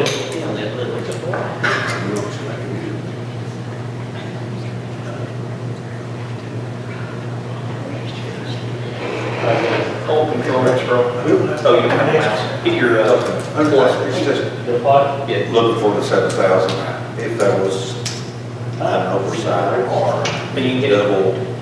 you hit control zero, Yeah. and it'll zero. I'm just looking at numbers, kind of thinking. I'm obscure. Let me just write that check, 7,000, so this balance is that.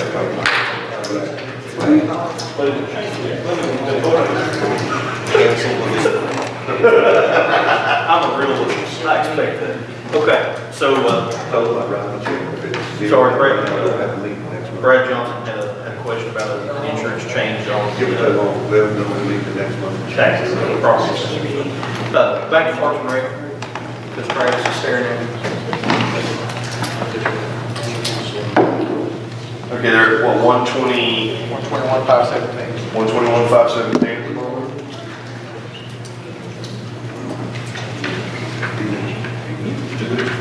So 50,000 aside for the grant. There's another 8 grand that's, somebody's got to. 71,000, that's what we want to fund. 100. The tractor, the pocket parks, it's just general operating.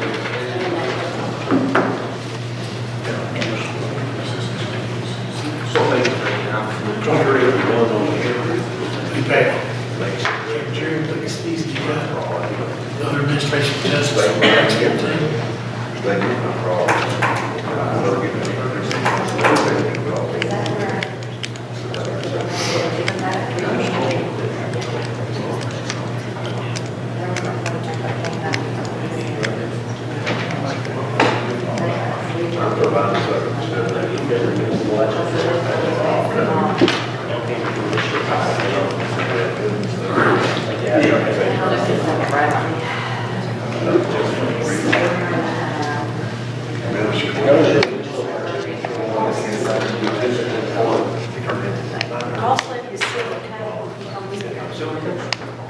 That's Ross's. Yeah, it takes to me to get it.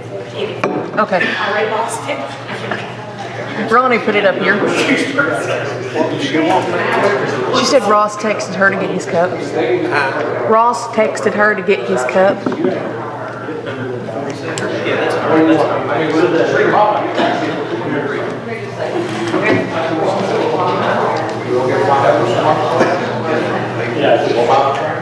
Okay, so, on your parts, back where we're at, we're 121,517. Outside of the subsidies and other things that they are having to pay, you have pocket parks at $5,000, which is 1819 budgeted. I think that money ended up actually getting moved and expended somewhere else, out of the different line. But they say that they did not expend any money this 1819 estimated expenditures are zero to the pocket parks.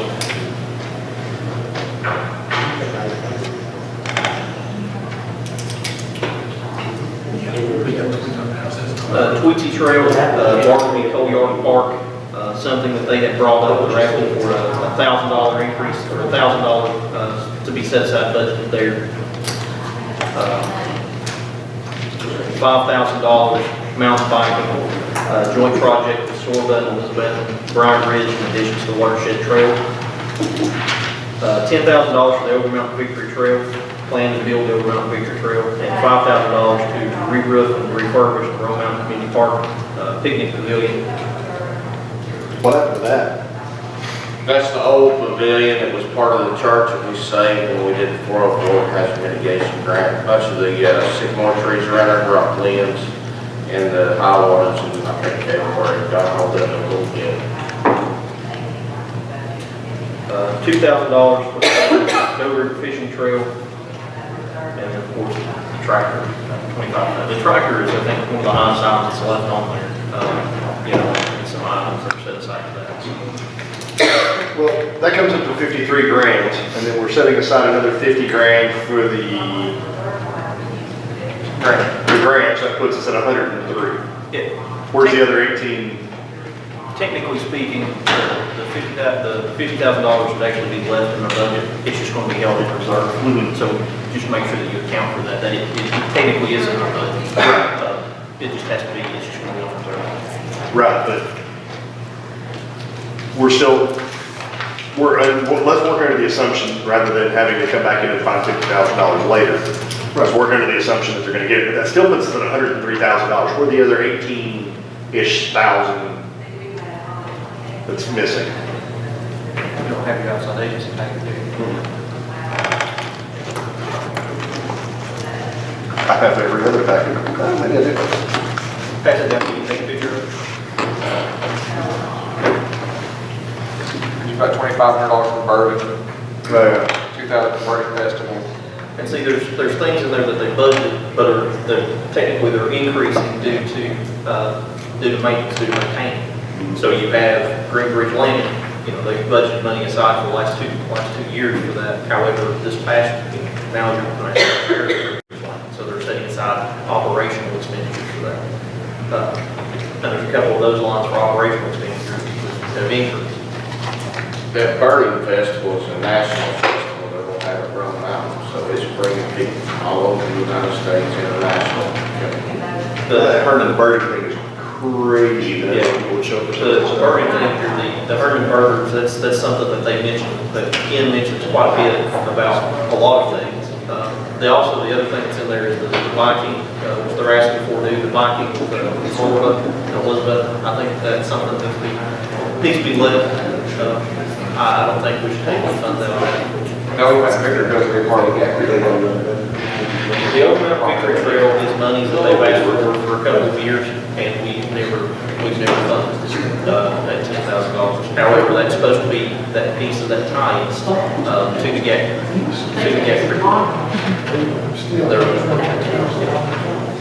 And I think the $10,000 is set aside, the description says planning plan and build the Over Mountain Victory Trail, $10,000.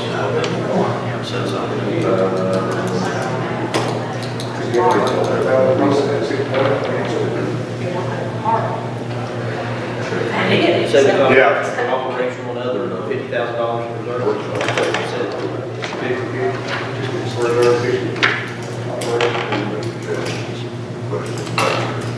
Yeah. So I used the first year, 18,000. Well, it's 8,000 only gonna fund. Oh, we talked to them, yeah, they said. It's not really they're expecting anything else. No, they do get real bang for their dollars. Yeah. So I think if they get 100,000, I think they'd be more than this. What do we give them? We'll be fine. They may not use the 50, so I mean. First festival coming around, right, we did pick up a good show. It's bring a lot of people in town. Oh, it's already scheduled, it's definitely. So what's being suggested is $50,000 operation, basically operational expenses, and the $50,000 for Gap Creek Park to be held in reserve until needed. Their total budget would reflect $100,000. However, that $50,000 would be reserved. Pending the Elizabeth. Does that sound like a reasonable suggestion?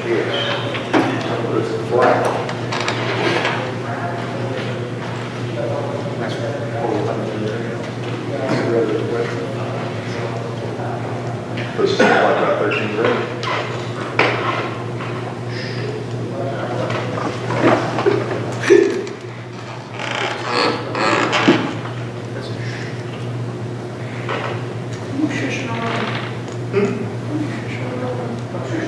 You shushing me. I said a dirty word. What's your dirty word? Well, I think we're giving 911 at least a 3% raise on their employees. 911. So taking the 79, 117, is that what it was? Well, you need to, whatever the original budget was, we'll put like 3%, because that's all gonna be salaries, so it'd be like, what, $6 grand. 79, 714.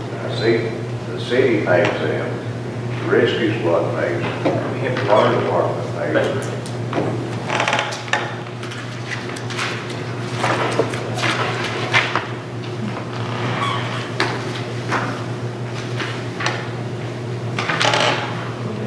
We use all four salaries, so you do 3% of the 203, right, Brad? 280. No, that would be the 283, wouldn't it? That's what they're requesting, we give them 3% of the 203. We basically increase them. Yeah, totally. It says, amount to fund 7 full-time employees at a cost of $283,377 for fiscal year. So we give them $6,100, and I give those 7 employees a 3% raise. About 911, Yes. they handed out what last year for bonus? $10,000, $5,000. 10,000 per employee. So what do you all think? Want to turn around and give them 3%? I give them 3%. I don't think we're going $10,000 increase for a year. Well, I'm Even not- though it's one thing, $10,000 is more than I got raised in 30 years working here, so. I mean, it's just a suggestion, I mean. I know, but I'm just saying that. So, has he got a number of what we're looking at, or? They've got money, why can't they go ahead and do it? Besides the dispatchers, only a deputy. Well, there's 3% of the 203, 663, puts it at 209, 772, Dispatchers, only a deputy, so much brains locked down. which is a $6,110 increase. I mean, it's just a thought, we can take it out.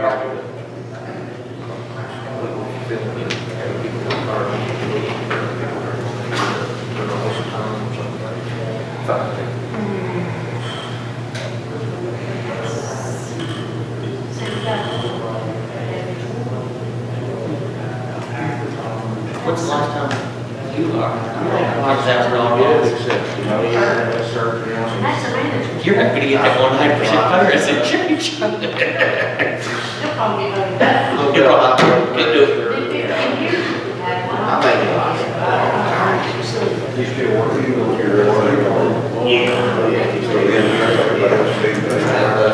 Just a deputy with the brains knocked out. Did you?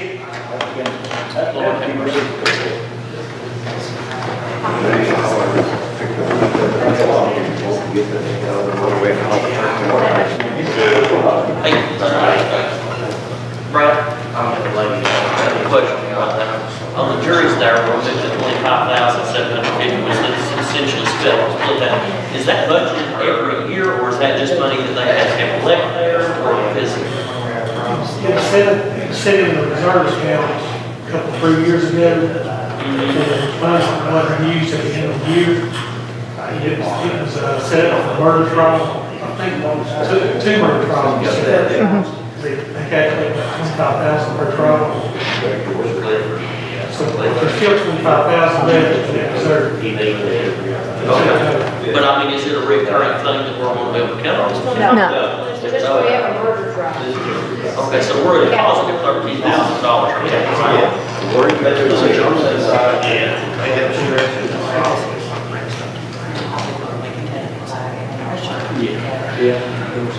Just a suggestion. If we use the rubber hose in interrogation, you know, I think you'll really don't have to. It's a phone book, right? Yeah. Be like over the water type, stay down the road. How much? Go YouTube in, Michael. Hold on a second. We were trying to speak with Donnie about the jury budget. But yeah, so just to let you guys know, so Brad put this on here because again, these two in reserve, about 3 years ago, the commission set it aside because it was money they didn't spend to get into their budget. And neither one of them really used, so we may want to bring both of them, because that may be money we could put back into your budget. That's where I was going. Okay, good. And so you may want to talk to the chancery report, and you may also want to talk to the new register. They don't need that money, theirs, they go to vouchers for that. So you just want this to be sitting there for a minute. So it's been sitting there for 3 years, that's money just wasted, just wasted. And Johnny actually cut this in half. And just so you guys know, so Johnny was willing to cut this one in half, but this we do need 25,000 to do that Jeff case. Right, the pensions, yeah. So, just to clarify, the money for the juries, if you didn't know, and that was set aside a couple of years ago, two very large jury trials that were pending. Both of those basically ended up not happening in their fullest extent, therefore that allowed us to have that, those money set aside. There is a fairly large jury trial pending next year, so it would behoove us to keep that money in reserve, $25,000. That allows us to pull $25,000 out of that reserve into our balance this year. The two pending numbers to be is the register of deeds and chancery court. Chancery court's number pending in the reserve is $14,860, and register of deeds is $3,586. Those two numbers, with that information that's setting aside, need to speak to Chancery Court, Register of Deeds, inform them, because I'm sure they probably forgot what and where, that if that is there, if they don't have any pending large purchases that they're going to have to purchase for, then that money needs to be brought back into our fund balance. Can't go towards our cost of that. And I hate that, so when we were gone, I went from 78 to 13.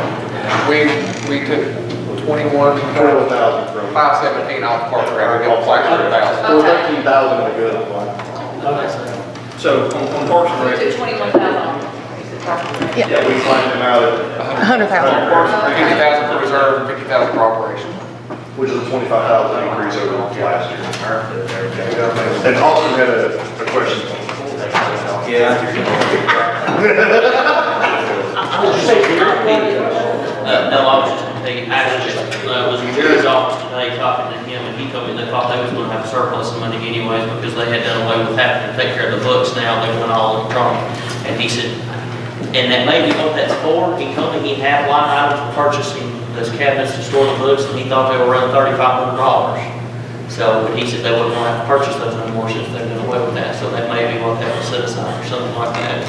If I'm not mistaken, prior, when that's where those monies were set aside, she ended up, those were plaque, I think plaque cabinets. She was able to go in and they could purchase some cabinets or a cabinet, and that money was left over after purchase. Well, and that's what he said. He said something to me about those plaque cabinets, about $3,500, but he wasn't able to need them no more because they went out there, everything's going to move over to electronic, so we'll have to print those big books.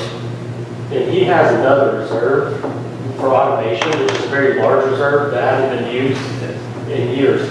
That would cover anything he really needs. So if you guys want, Brad and I, over the course of this week, can go speak with those offices and get an explanation if they need the money or not. I have a question, Brad. I asked this to Michael. Would it be possible for the maintenance agreements for certain office holders to be paid out of automation reserves? I think so. They qualify.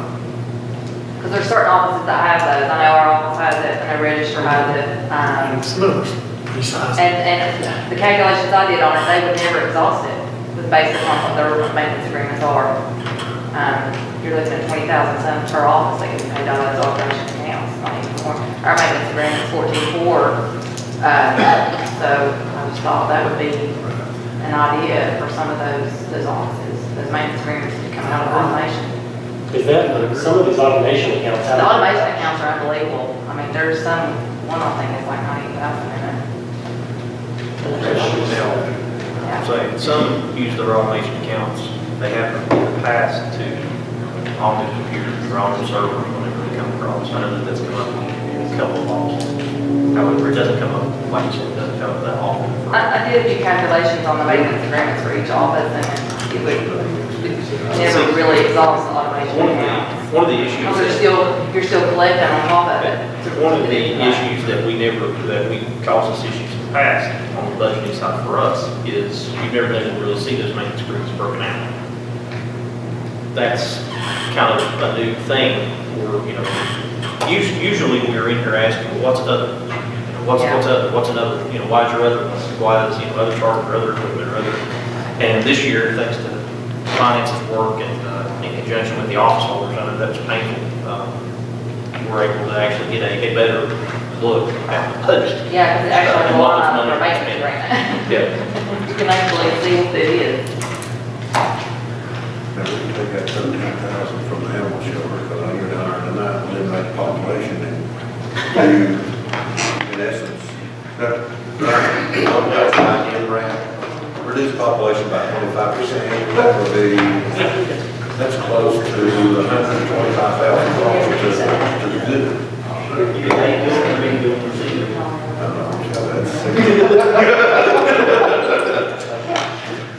Just saying, okay, still have motivation, still play operations, but they won't be as many faces that need more.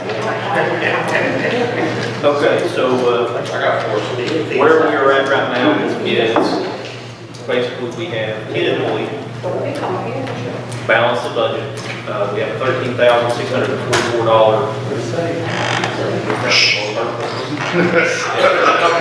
I know. You did it to me. Is there anything else that needs to be looked at, discussed, question on? And I'll stay here, you stay here. Michael, I think you're wrong.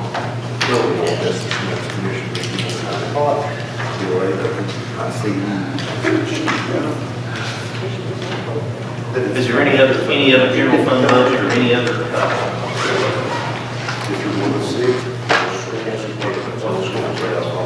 Highway, general fund, schools, anything that you want to look at, have questions about? I do have something to report. I know the budget committee discussed last week about paying off loans early. You have to give a 90-day notice. does approve this, it would be towards the end of August when we pay those off. And we would, of course, get an estimated payoff amount. So we're good to go on that as far as if it's approved by the commission. And that's what comes out of the budget. So that'll be in our package. Do you have a number of what it may be around? I can run a calculation.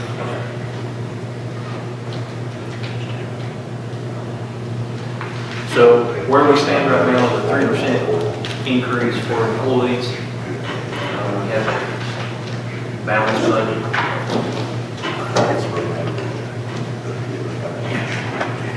Everybody feel happy? It's out of balance, you gotta put it, you gotta balance it. It's out of balance, you gotta balance it. That's what I'm saying, you get that's a Parks and Rec. Then it'll be zeroed out. Well, let's, the very cloud. What's his name? Johnny will be. Oh, Lord. Now we're about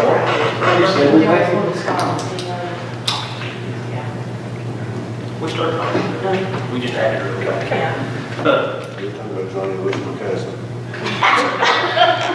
With the potential possibility of 17, 18,000 more dollars. So what is your desire to which? It could be 20 more thousand, I don't know. Well, I understand. When do we have official number on health insurance? Please. In the next few weeks, I believe. They're compiling our information now. Hopefully, we'll get at least a zero, right, if not lower. Well, we're not giving them a whole lot of time to negotiate it, so I think a zero is the best that we can hope for, because they can say, well, these people negotiated a zero, we want a zero, we want a zero, we want at least a zero At too. least that. So, and it'll probably, I'm not gonna say that. I'll just take it.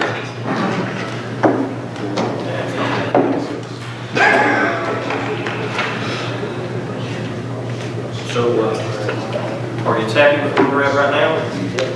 Discuss more on Monday? Or you just want to take a crack at this, what we're going to do with this 13,000, give or take? Is there any outside agencies? County commissioner.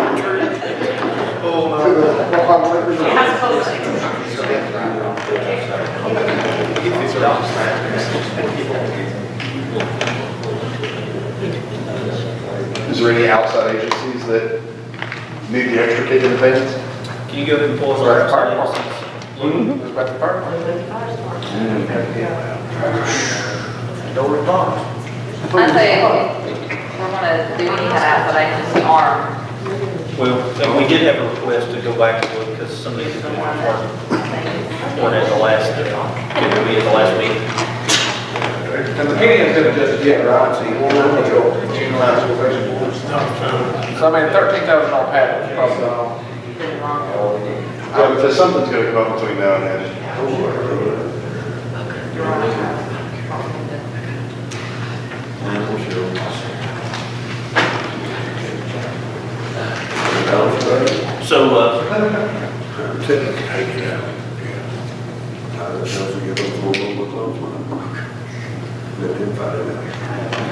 So, RFP out available for the inmates, so. Yeah, that's Keep still. that We'll do that. RFP for medical inmate. Also, never, I mean, if they come in and say, well, the figure that's, that's big, it's like $20 for every dollar we spend. Well, I say that that's going to be an increase.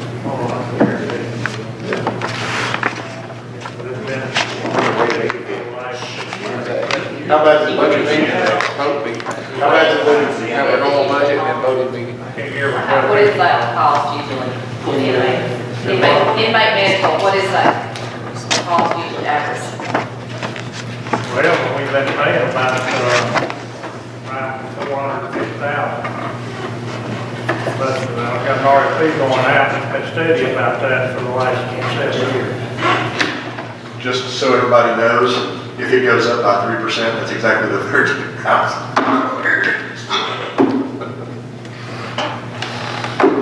Just.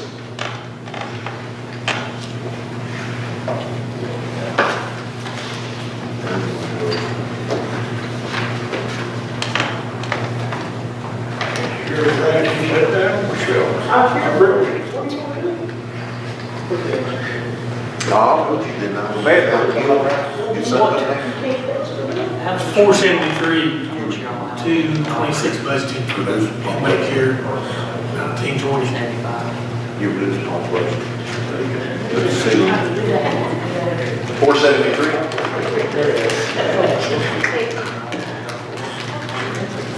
Now, does the federal pay all the medical for their prisoners?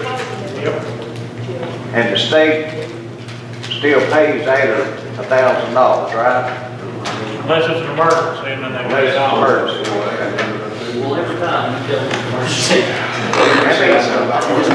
tell them. When's that RFP supposed to go back, Tom? The 31st of May. So we just got 13,000. I'm just saying the time. How many federal prisoners you got over there? We average about 40.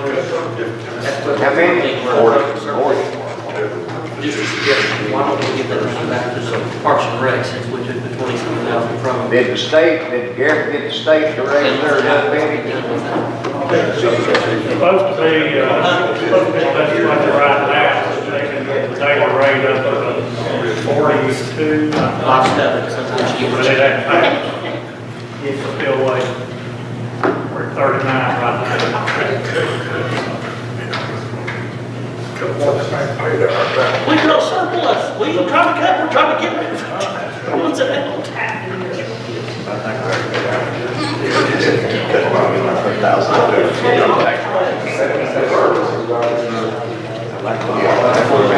Okay. Can you? Hey, Mom, can you pull up outside agency? Yeah.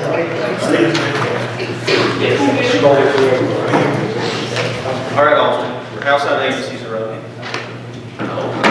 You blow that up a little bit. What here? You blow that up, you better hush over there. You didn't hurt Brad, don't you? You remember what he talked to last time? A real nice guy. So changes on this from the last time the sheet's been updated, $4,000 for Red Cross, $20,000 for Network. All right, you're giving 9,400 more to the library. Yes. Guys, I have to ask the Butler Fire Department, we have to have them so bad. And there are five rated. What are they, are you talking about for serving them? Well, yeah, we're giving them 5. 5,000 was what you got with the grant. So again, it's 7,500 25, give 2,500. plus 5,000 we're getting. I know.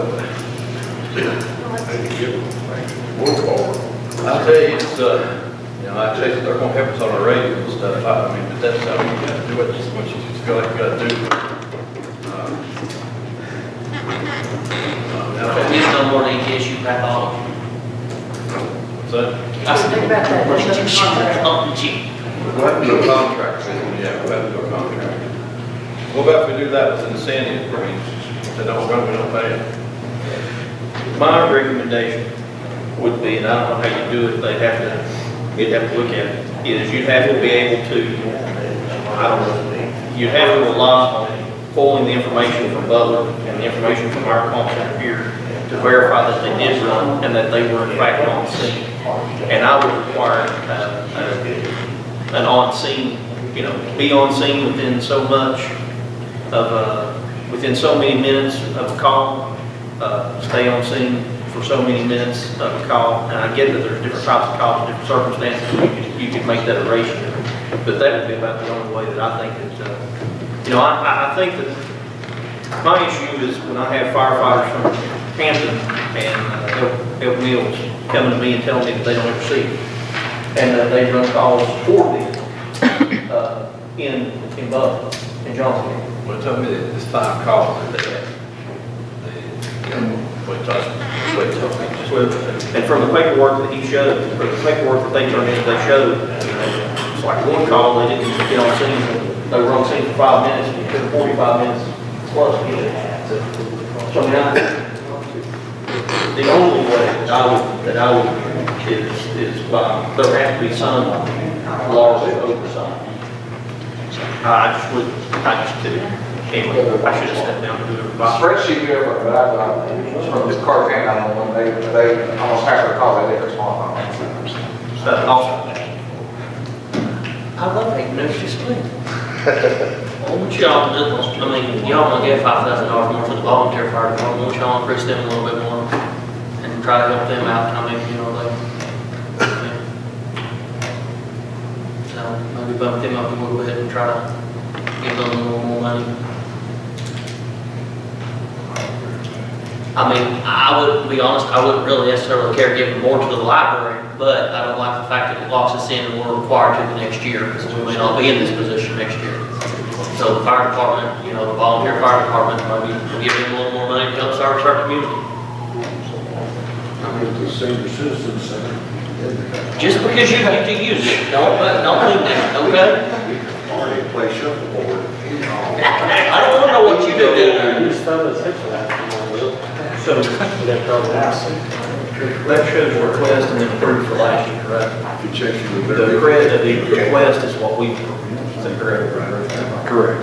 Just make it looks different. You scroll down just a little bit, because I think it's coming from the bottom. Mr. Chairman. Sir. I thought it is. If we don't give them, I mean, they didn't threaten us or anyway. What if they decide they're not gonna run Carter County? What's that gonna do to our insurance rating for those big expensive homes up there around the lake? I'm just looking out for that, I'm looking out for the citizens too, but. What did they get last year? Nothing. They They didn't done use on that nothing, last so year. 5,000 would be better than nothing. They got 20,000 the first year. Right. And then last year, we didn't give anything because when they brought their budget in, they were showing a $37,000. And I think they're sitting with a surplus this year. Yeah. With And we a, ended up 40 grand. with with them stating that they would like to remain at around a $20,000 to $25,000 surplus in the budget, is what he said when we were saying. And that's respectable, because I mean, if something breaks down, you want to be able to replace it. Ask the other volunteer fire departments how much reserve they have in their budget. That's why I give it to them. I mean, that's my preferred feeling on the subject, you know, they're serving a lot bigger of an area here. A little bit more you are gonna give, it's not a whole lot to help, but, you know. If their classification goes, that costs all bills to homeowners, or big bills. My question is this, you may have some insight, one of the questions. We had, at the County Fire Association level, an MOU with Butler Volunteer, with Butler, to run calls in Carter County. The MOU is still in place. Yep. When we set aside and set up that initial contract for $20,000, that superseded the MOU.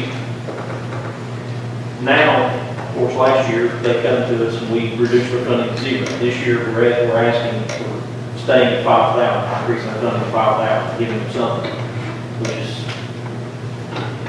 I think, generous amount. But anyway, my question is this, and I understand what the mayor's asking, classification is, you know, is it based on the fact that they have an MOU, is what the classification goes into?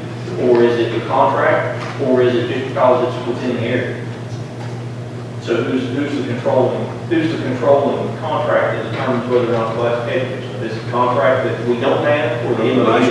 The state issue, Department of Commerce is what determines that. Based on the MOU? Whether you have an MOU or not, different qualifications of the land department, right? And I always thought it was If within. they're not, if they don't have the proper amount of volunteers, proper amount of been trained, proper amount of equipment, that thing goes down, and then as it goes down, your premium goes up. But they're But if we don't show an agreement with them, then that automatically tells the insurance companies that Hampton's supposed to be what you got. And that's what But I'm if we show an agreement with them with Butler, then they're gonna show that they go to fire department. But we never had an agreement with them to begin with, except for the Carter County Fire Association, which is outside our control. But now, we had an agreement first we give them money. The first, which, and that's why I go back, because that's when the contract supersedes the MOU, because it's a contract with the county, not an MOU with a private fire association. Well, you get it. So, we're talking about classifications going down, they're still gonna be there. What's the classification? Is based off of the fact that we have an MOU, they have an MOU with our agencies that says that they're going to run calls, or is it based off of the contract we don't have? I see what you're saying. If it's based on the contract, it's not gonna change anyways, because we don't have one. Right. That's something I think. Right, to give them money, we have to have a contract, which supersedes the MOU that the county fire association has. So the contract needs to be written with information put in by, my opinion, Carter County Fire Association president or chief, or however, whatever the term. With, of course, it has to ultimately be approved by us. And that's, I think, where we get into the whole, you know, if we're gonna give them $5,000, $10,000, whatever, you know, it needs to be with some, if you all don't run, no free money. Right, yeah, I mean, have accountability meetings. As of right now, we're getting $5,000 from them. They're getting $7,500, they're getting. Just Rusty's giving Well, them. So what about if a month, 2,500 more bucks, give them 7,500, Rusty's giving them 2,500, he gives them 10, make it a requirement, they're gonna have to do something to keep receiving their 10. And maybe once the resort's in play, then we can look at bumping them up more, and then the excess, pushing on over to the other volunteer fire departments. Why don't put that money in reserve, and if they run a call, pay them per call, per time on site. That's another solution. Figure out the average call. Well, we had already done that, that was one of the things I was gonna bring up, I think it's like $440 a call or something is what we're essentially paying. And that's pretty crazy expensive. About carrying 32 calls at $400.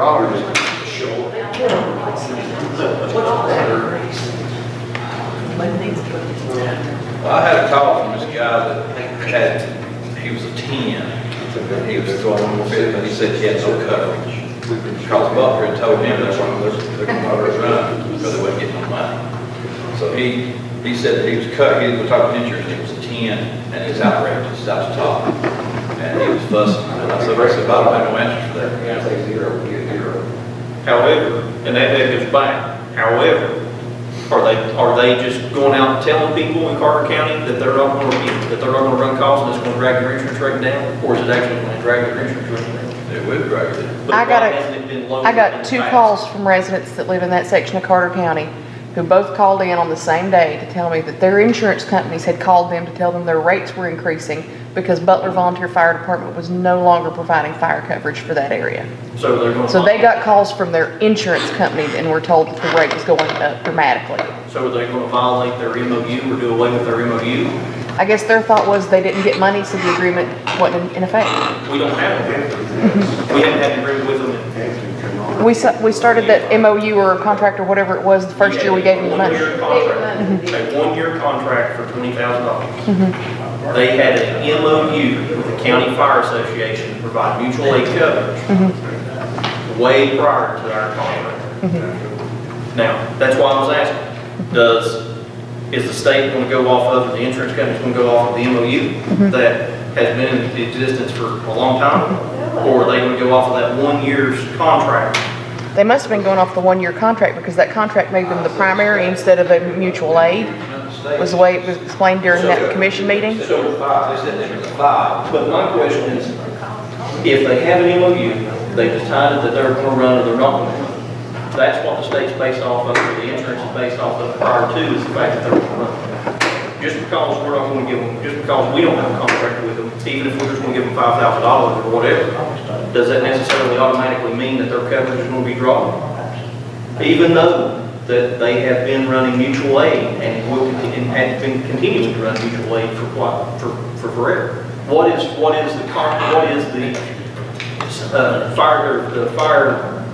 the insurance, the state insurance inspector down there looking at to actually prove that they're actually running calls?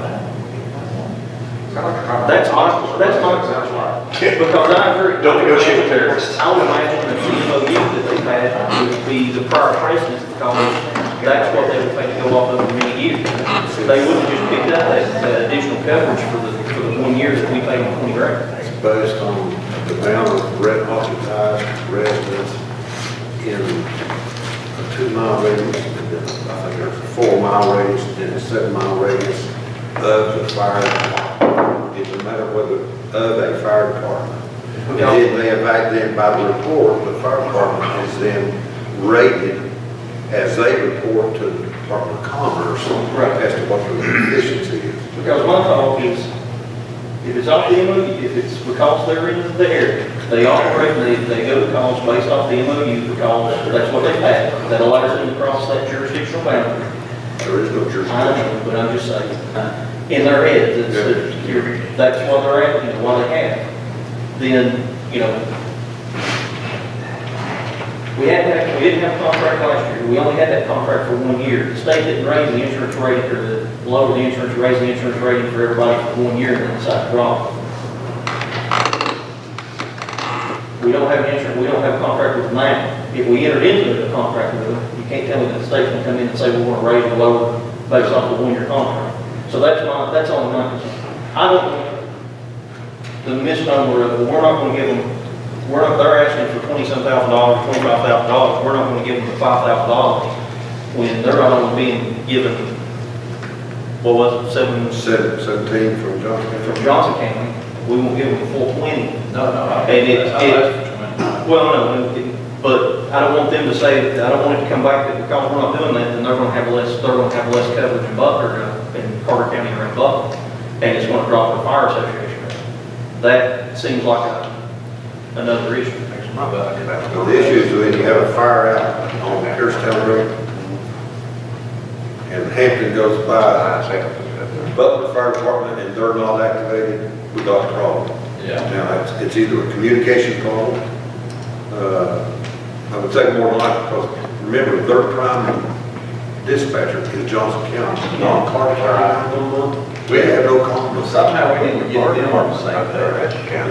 Their primary Johnson County, secondary. They dispatched them out, and they took them 45 minutes to respond. They got there, spent 5 minutes and turned around and left. I don't think about it, are we responsible for fire coverage in Carter County? I mean, I just want to know. Are we obligated to have fire coverage for it? That's a community thing. No, so we're not obligated, okay, so if the house burns down, then it's our liability. That's all that's like here, that's where, I've seen so many people's house burned down, it's awful. So we save the fireplaces and the chimneys and the basements. Yeah. We've been successful there. Whatever y'all want to do, I agree with you. Anything that was in the water. The shed block will fall over if it's on. Change this up again, check the pressure. All right, that definitely, so more else. You drip. Anything else you want to look at? Any changes or increases? Any recommendations, Brad, Mike? You yourself scroll over, shut up, I'm not sure. Where are you? Scroll up. I have scrolled up. No, I mean, I want to see the bottom of it. Oh, so you want me to scroll down, okay. Well, to me, it's scroll up. You still got that, you're sure that minus 40,000 there. They added it back later on. Yeah, we added At the it on end the of total the sheet. spreadsheet. Yeah, if I make any changes on this sheet, it won't affect that other sheet that Brad. You know, look at that, we've got plenty of extra money to give to volunteer fire departments. Plenty, plenty of Anything on money. this sheet, this Excel sheet doesn't tie back. Don't do that, you still got the right. Take Abby. All right, so, it's 9 o'clock. If there's nothing else, this is our, he already told me. Good way. So if there's nothing else you have questions about, want to look about or look at. You guys still want us to ask the other two research? Yes. Because there's something that's gonna come back on the insurance review.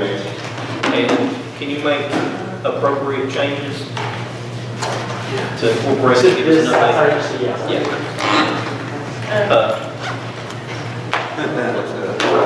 I heard something, and I didn't know what it was. That document up there right now is not accurate as of your all decisions tonight, correct? Correct. Okay, thank you, sure. Now, those are made on the total sheet? Yes, that would be on the first sheet app. As you can see, that's the reason why we added those formulas at the bottom. You see how the actual, the red crossing that right there, that right down to 13,644. I just like to say you guys did a very good job. Scroll down. Anyway.